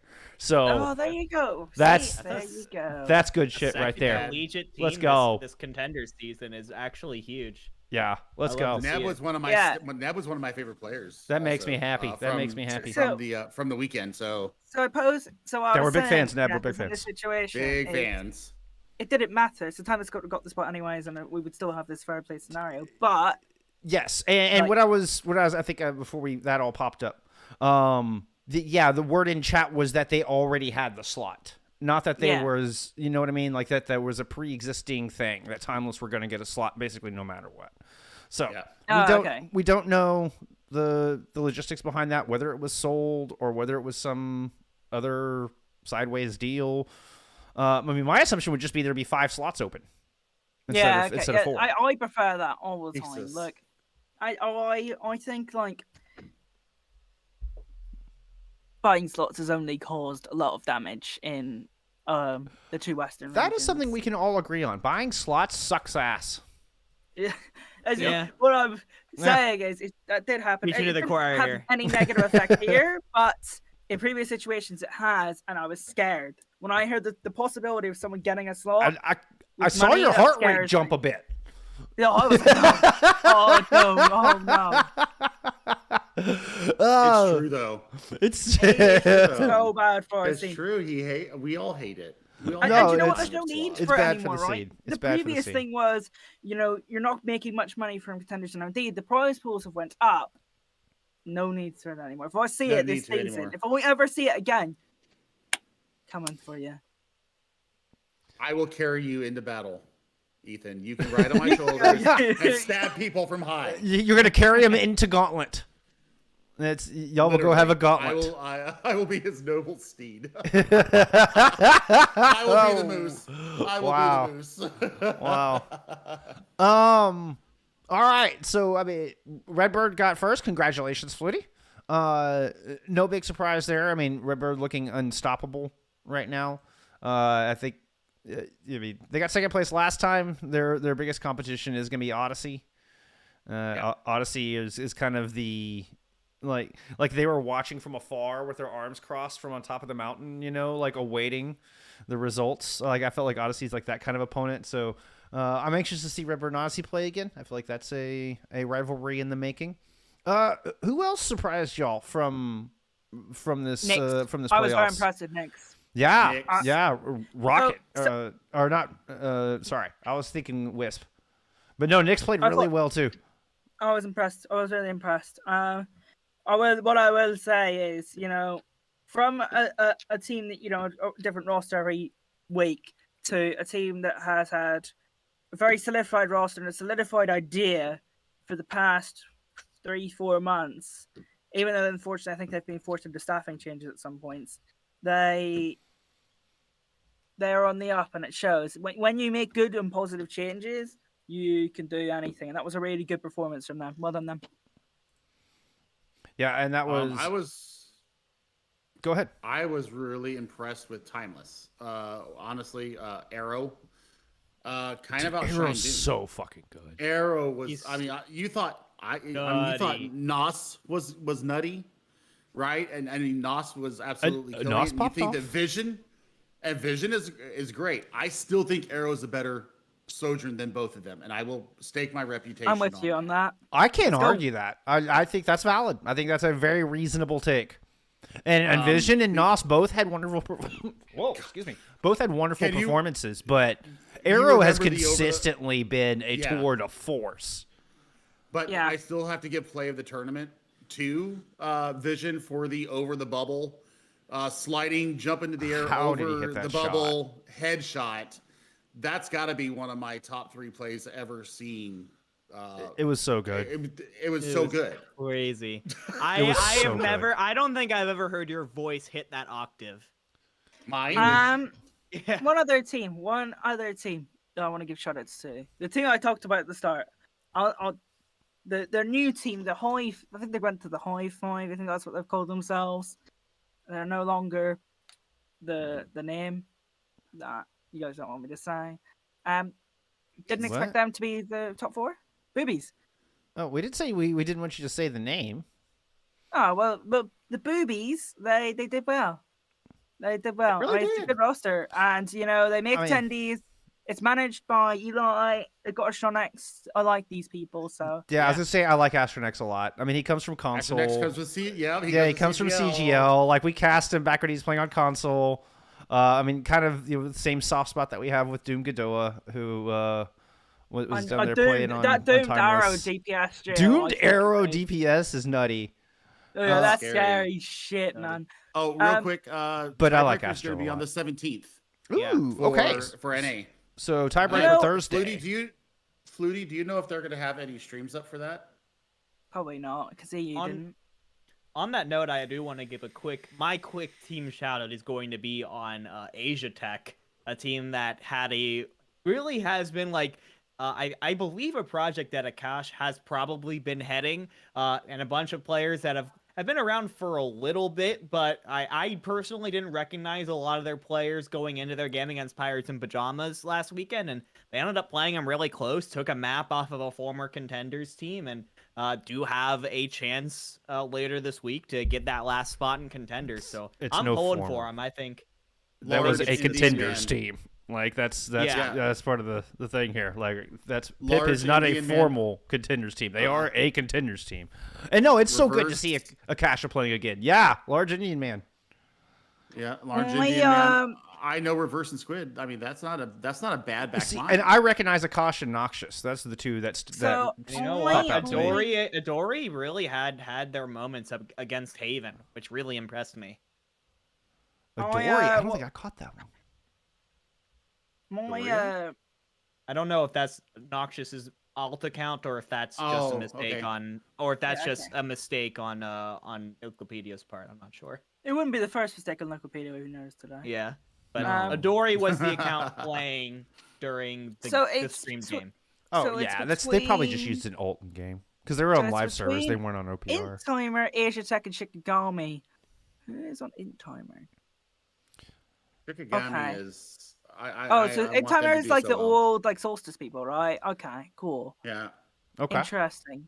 Can we go ahead and say that Yamitra might be one of the best Lucios? Oh, I thought Uh, Yumitra was okay. Misha was good.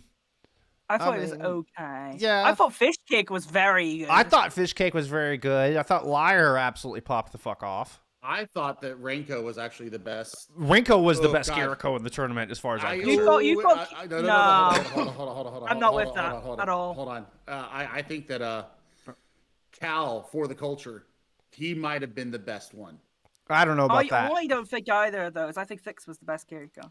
Fix was good. Fix was really good. I think Fix was Fix damn and good. Renko are close, but I think Fix slightly better. See, for me, that Rinko- one clip that Fix posted on Twitter was nutty.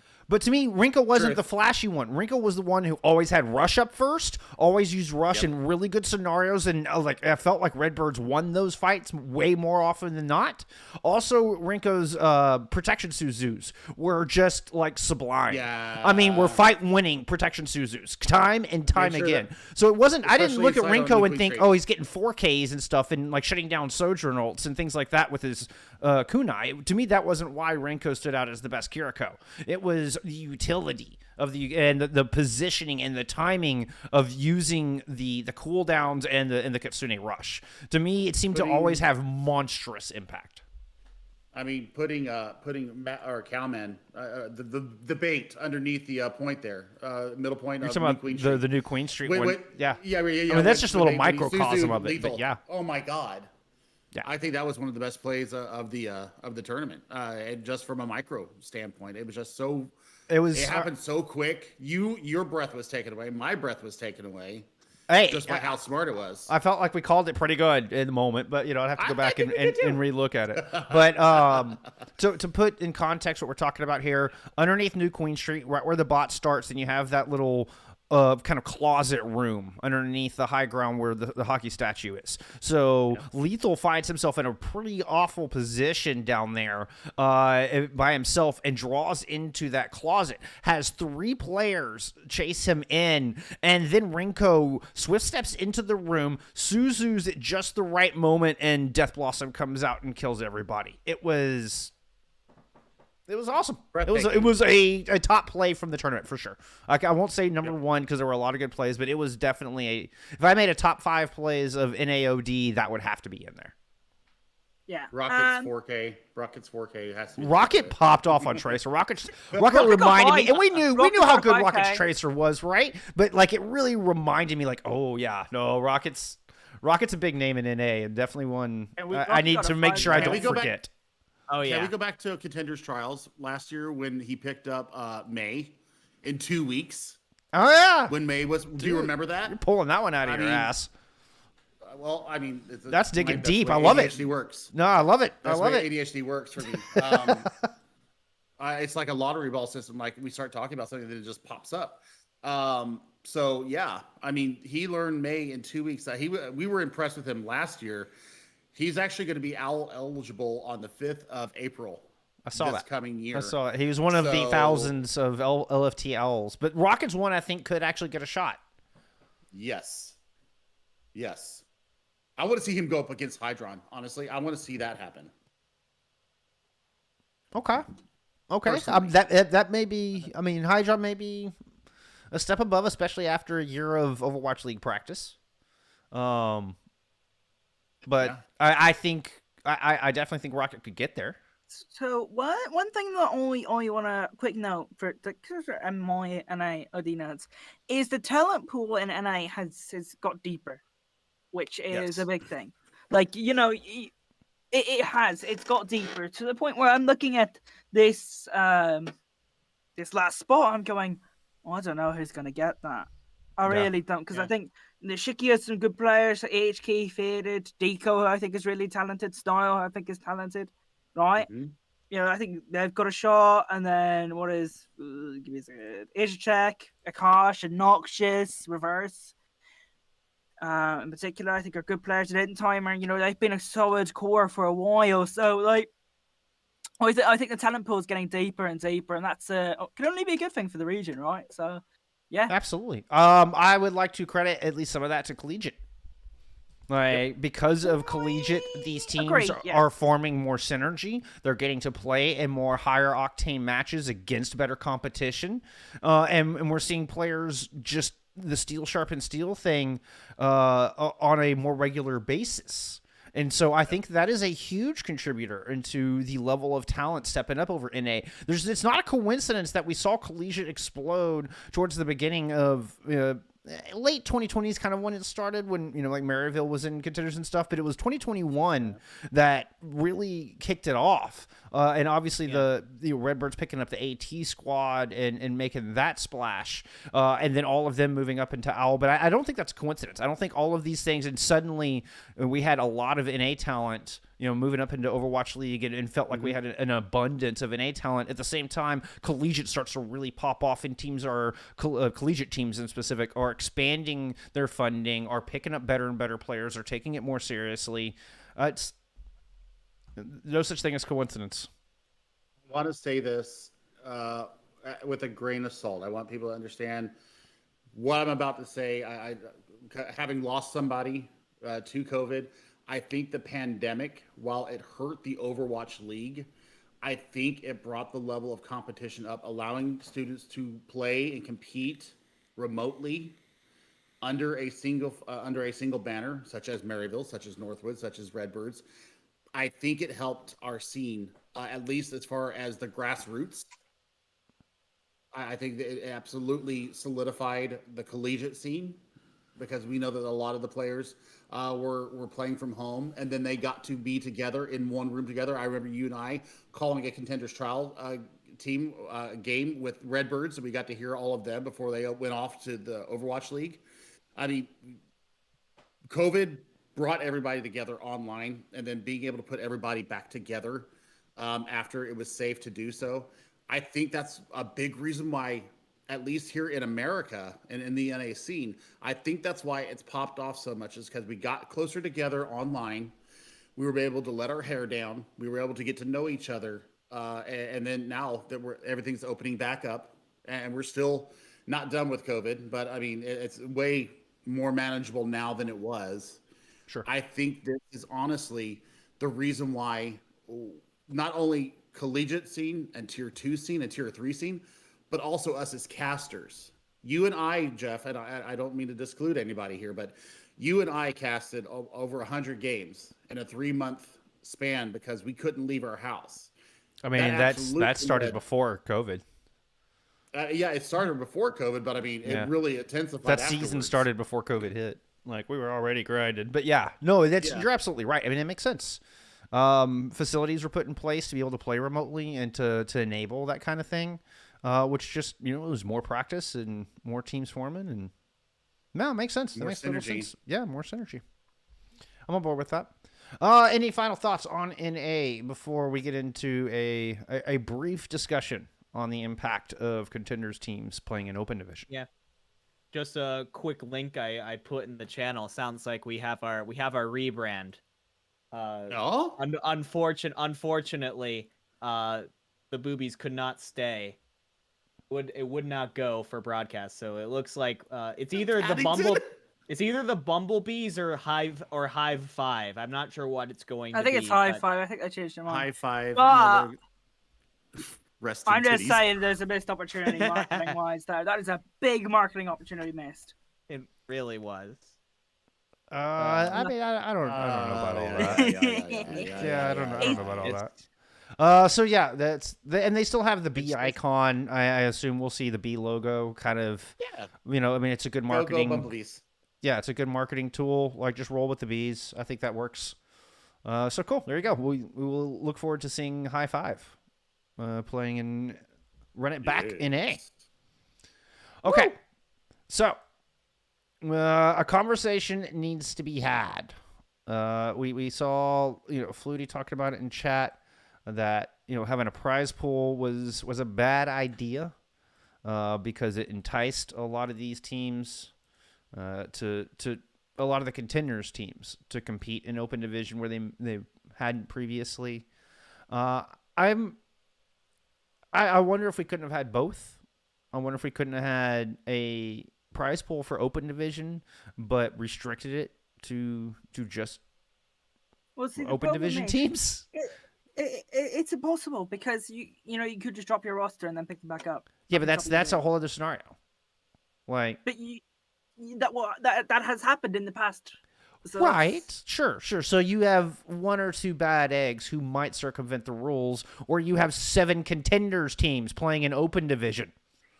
Like, I personally think the higher prize pool is a good thing. I think it's that's a double-edged sword. It's not the same as raising prize pool for contenders. Raising money to support T2, it's like nothing but good. I can understand Coach Flutie's point of when you introduce a 25K prize pool that you're gonna attract these players. I mean, you're gonna have these teams move in and really throw off the balance that is T3. Okay. Now, okay. Stop them from playing. What's that? Just stop them from playing by the rules. Like, simple as that's what I said. That was my original suggestion. Is I felt like something needed to be addressed in the rules that if you're on a contender's roster, you cannot compete. And if someone takes the piss, then just ban them. Simple as that. Well, I mean, and then Exactly. like, hey, this team, this group, this manager is just finding loopholes to make everybody's lives miserable. Like, then you kind of everybody knows, like they're in the book. They're not blacklisted, but everybody's kind of gonna look at them with a furrowed brow and go, "Come on, man, you know better." Like. No. They'll actually just suspend them if you're gonna ruin things for there you others. go. But we need Sure. a stable community that's gonna grow. Then fuck off. I'm not going to debate consequences of a hypothetical situation with you. Sure, I would agree with being strict with that rule would probably be better. And I want to make it really fucking clear. I don't blame any of the teams whatsoever. Oh no, go ahead, go and play for the. I don't blame Project. any of the Get your teams. cash. Yeah, And get you that know back what? for sure. Get the practice. Get Get that the synergy. I mean, you're playing against good people, and hell, like I was honored the fact that I actually got to cast like varsity Redbirds, that I actually got to cast these top So teams here's that actually my got to cast point. Knicks. I think it's cool that we get these teams because more people are going to watch when they recognize the names, right? It's going to happen, right? The 25K prize pool, more people are going to enter, more people are going to look at it.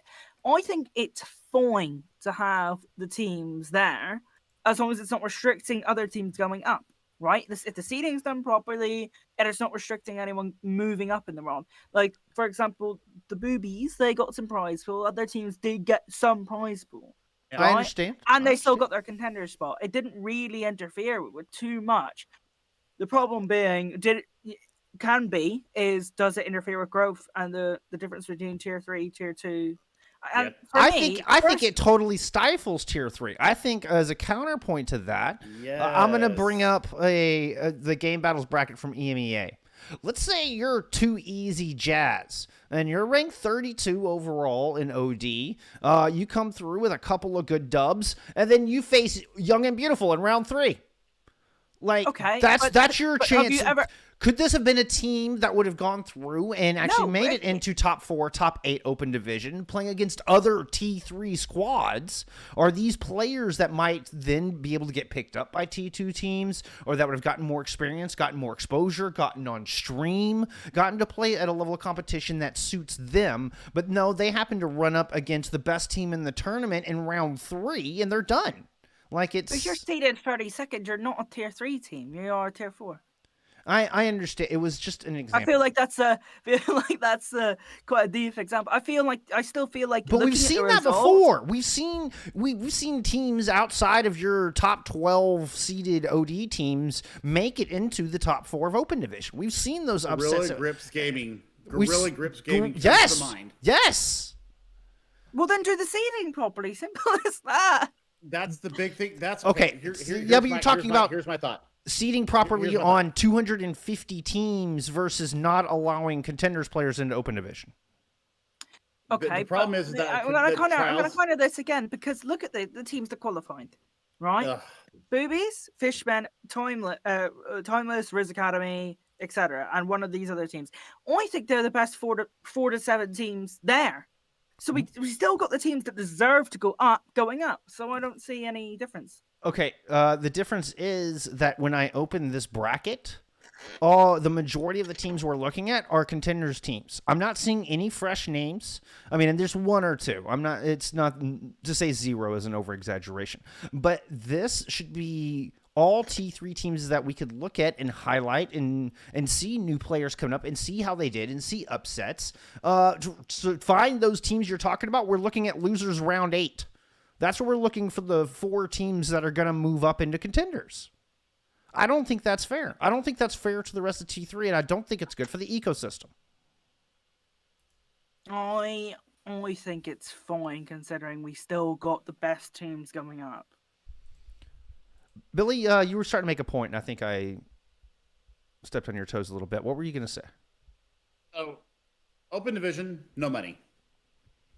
What's your reasoning? We need to bring trials back. I We need to bring trials back. Give trials a That's prize where pool? If you want, That's where you put the money in. You put the money into okay, trials. I can get with that. I can get with that. because Yeah. you're going to have the actual pure competition that you saw Flutie ask for. They want a pure qualification into prizes. So make it that we have what we had before, where the top or the bottom 4 And they just have contenders. and trials of a 25k prize pool. is Let that him what you're finish. saying? Yeah, so open vision got has you. no money to it. Zero money. It's all about getting your shot into trials. That's where the $25,000 is going to go, is into trials. I'm with And that. the bottom 4 from the previous season of contenders, just like we used to do before, comes back and has to earn their way back in. But it's going to be a 12-team Swiss, or however you want to do it, round robin. I don't care. And then it goes into double elimination into the actual money rounds. I would love to see top So- 8 make it out of OD into So trials. we currently Like have not just currently top 12 2. in contenders, right? No. I think bottom 4 plus top 8 out of OD. Yeah. Yeah, I that's right. Yeah, personally- yeah. I 12 think person. I think 12 team contenders, bottom 4 from contenders get relegated, top 4 from OD get promoted. There you go. I would then you do. Oh, wait. Straight into contenders? No, so you got 12 teams in contenders total right now, right? Right. Yeah. So, So bottom 4 4 get get relegated relegated. to trials. It's 4 and then 4 up. And then you can't We're- have 20 teams. You cannot have more than 20 teams in tier 2.5 plus. That's not. No, you can have 12. No, you can have 12 though. I think No, 12 would be well, good. no, but I'm adding the contenders teams Yes, and so the am I. trials teams. Yes, we're saying 8 from OD No. and the bottom 4 8 from from O- contenders. That's your trials. And that's in the trials, right? So that's 12 there. That's 12, yes. And how many are contenders? That's it. You have to earn your way into contenders. You earn your way on contenders. So you have. You have more 8 leeway out of open contenders. division because top 2 coming out of open division was kind of I crap said too. top 4. I said. I top know. 4. I'm referring to the previous year. I'm not referring to your statement of the fact. I'm saying in previous seasons we saw top 2 move out of open division to get into trials, and that felt shitty. So It I would. felt shitty. I think Yeah. 4 Yeah. would be Oh, a 8. decent number. I think 8 would be awesome.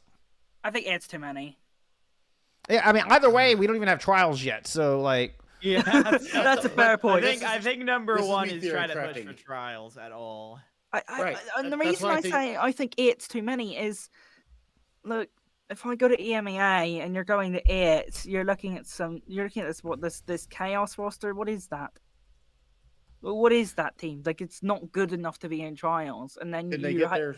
but they you get give the them a shit beat out chance of to them, they have go prove back to that. open division. Have you seen them play? yes, and I wish I hadn't. Well, okay. If you've seen them play and they didn't do well, then that's a different story.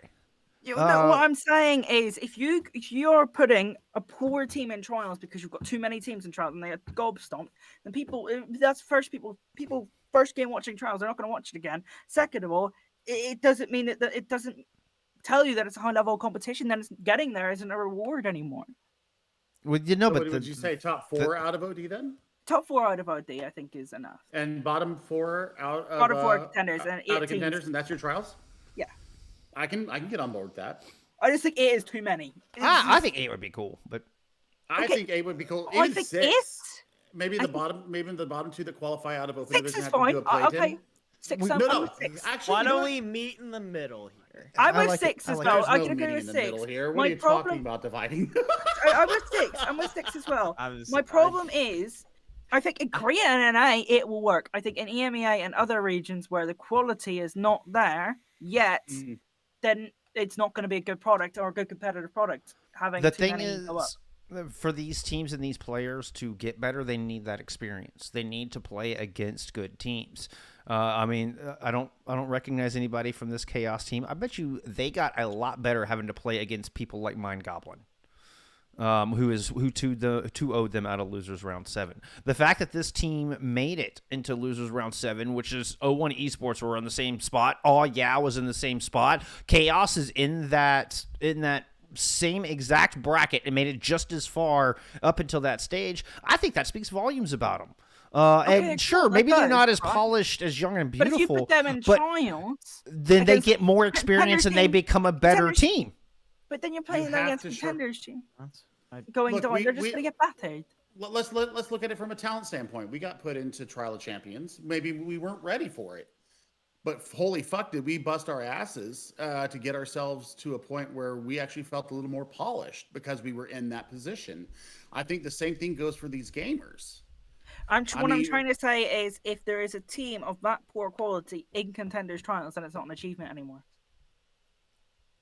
Okay. I don't It- see it- how that it takes has- away from anybody else making trials. I don't think because one team is not up to snuff takes anything away from the quality of Mind Goblin and Oh Yeah and 01 and these other squads. I don't Okay, but like, I don't also, think like, this is even a if you scenario open- where you look at an average medium of talent and that's what the public is going to perceive as the quality level of all the Yeah. games. I don't think it's that simple a math. I don't think it works that way. I think having more I games would be disagree, good. unfortunately. I think having more teams in there would raise the quality level of the gameplay. Not overnight, not in the first attempt.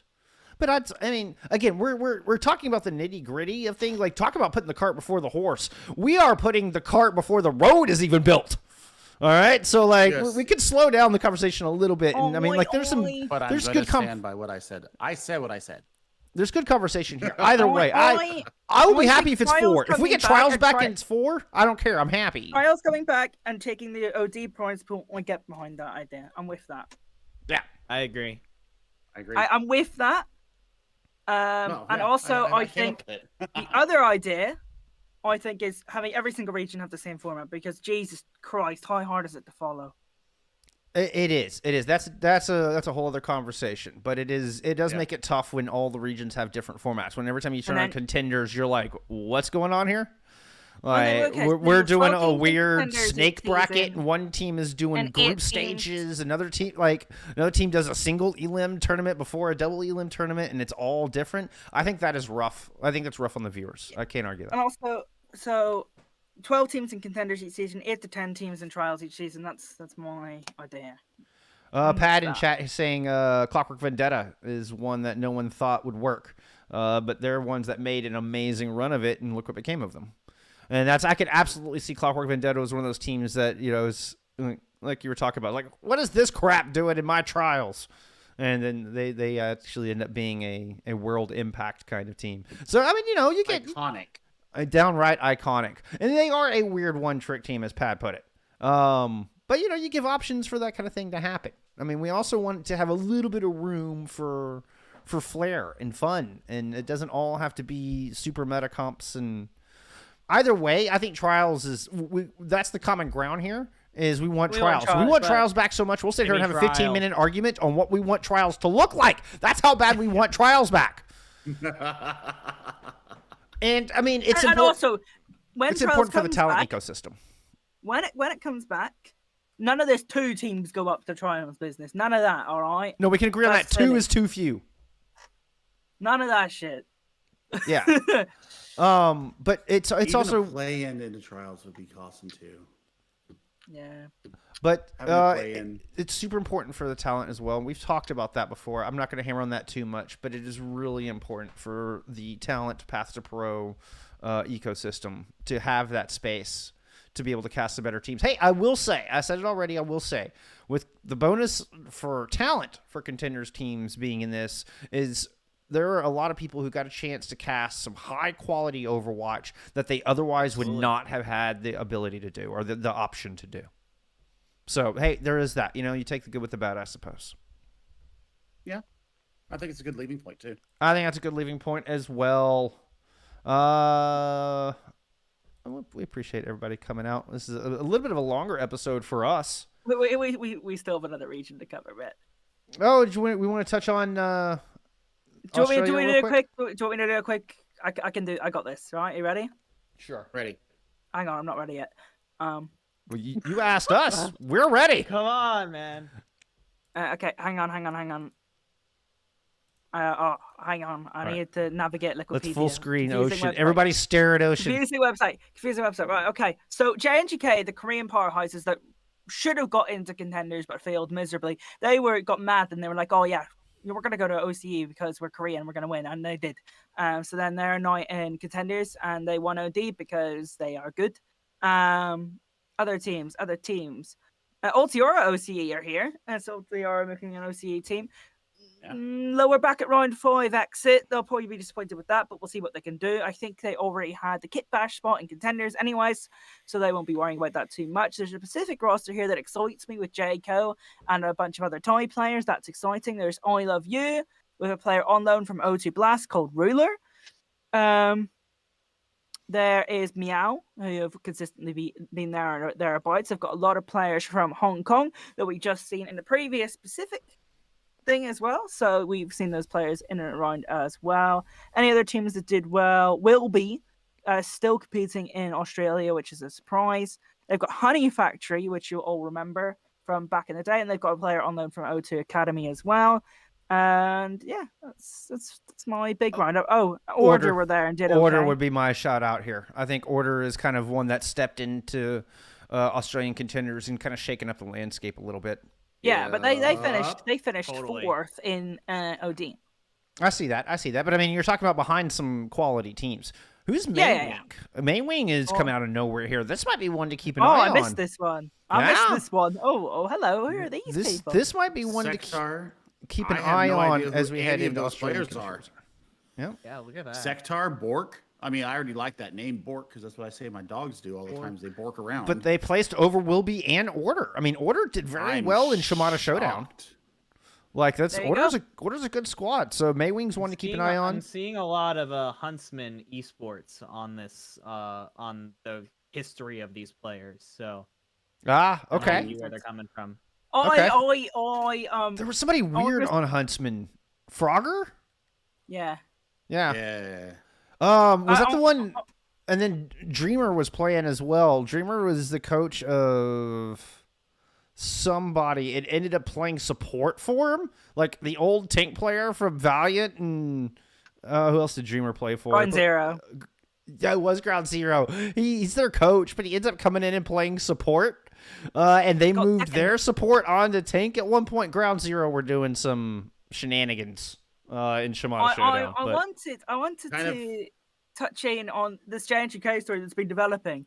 They have a lot of resources. They have a facility. They have backing, and I just think it's not hilarious because I think they've got a lot of talented players, and I like what they're trying to do in the scene. But I do think it's funny that they didn't qualify for Korea, and they were like, let's run away to Australia and instantly win OD. I mean, Cal did the same thing that we saw in NA OD. He won one of the Shimada showdowns. Then came back to OD. He went Shimada Showdown and then just retired. That's winning Contenders Australia, and then going to NA. This is losing in Contenders Korea and then winning in ANZ. Just as a reaction to that. It's like the opposite. Right. And Contenders Australia will start on the 17th, so that is Thursday. So keep an eye out for that. Nami has returned to the region. That would be a player I would be keeping an eye on personally. Love Nami. So there's a lot of contenders this week, and then there's a calling lot all of heroes on the weekend. So lots of really cool stuff going on. Lots of cool stuff going on. We need to make a calendar next week. We need to make a Map 5 calendar that shows like starting times for all this stuff. Just for people to easily go access. Maybe it's on our Twitter. Maybe we have it pinned on our Twitter. Make a calendar for all this stuff starting. I don't know. Incubating thoughts here, friends. I'm coming up with ideas on the fly. That's what I do, I guess. I don't know. All right. Unless there's any closing thoughts on contenders A and Z, I'm going to try and find us a T2 tweet of the week. Oh, please do the Bliss one. Please do the Bliss one. The It Bliss makes one? me upset. Yeah, it's the one I sent in. Oh, Just a reminder of, That's- this is that's- ridiculous. That's okay. That's not bad. That's not bad. I mean, I'm still leaning towards doors, honestly. Put them both up. Put them All right, both all up. right. It's gonna be a doubleheader this week. It's gonna be a doubleheader Let's this week. That's basically the answer here. We will start here with Bliss's as I pull up our lower third. It's our T2 tweet of the week. Wait, tweet This of is the week. ridiculous. There's a "the" in there. This tweet is of the week. ridiculous. All right. Yep. Let's start with this one. This is kind of ridiculous. This just makes me feel old. This was 14 in Gauntlet 19, and he's now eligible for Overwatch League, which is 18. Wow. I know. Yep. That is Wow. ridiculous. Yep. There's a world where Tree and Rhino will be an owl, and we're gonna be like, man, I remember when those. I remember kids were-" casting Tree when he was 13, 14. Yeah. Like, no, that's not allowed to happen. Like the world should surely end before Tree plays Overwatch League, which will be upsetting because he's a talented player. But no, I'm not allowed to feel that old. I'm like, yeah. I identify with EG's sentiment here. Sin eBooks says, lying down, we are ancient now. EG says, I started ancient. Now I've crumbled into the actual sands of time. That's I I was there when the primordial matter was making the earth. yeah. I remember casting Zero when he was a diamond Genji Pharah 2 trick in League Zero, and now he's 16 and on Odyssey and will be Overwatch League eligible in 2 seasons. I remember casting don't know how Wub to and feel. Get Good. Yep. All I right. turned There's 45 last Tuesday. happy So, I birthday. mean, I really feel old. You know what? It's age is just a number. Fuck it. We're just here doing what we love. Heard. I'll tell you what. Call us boomers if you want to. You're not wrong, but we're not going anywhere. For you being the HBR, I'm gonna give you a compliment here. You can keep up a fucking fast walking pace. Holy shit! I was Oh, well, I'll use that as a nice segue into our second T2 tweet of the week because we had a tie. We couldn't decide. This one coming from Doorcasts, the duality of contenders. You have Cal talking about Kuffa's LFT. Says, won't disappoint you in game, but will disappoint in bed. Then you have Kuffa responding to Cal's LFT. Good in bed, shit in game. There you go. Like that's I just love the banter of these two. It's so good. It's absolutely so good.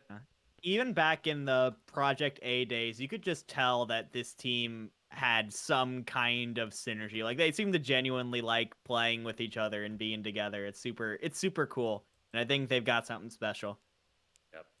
I agree completely. Well, speaking of something special, Dividing, thank you for being here. I appreciate you, my friend. Appreciate you coming in, filling in last minute for us. Phil wasn't feeling well, so Dividing was kind enough to just pop in like on a whim.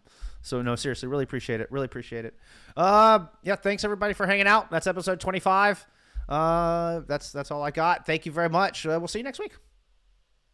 Bye guys. Bye.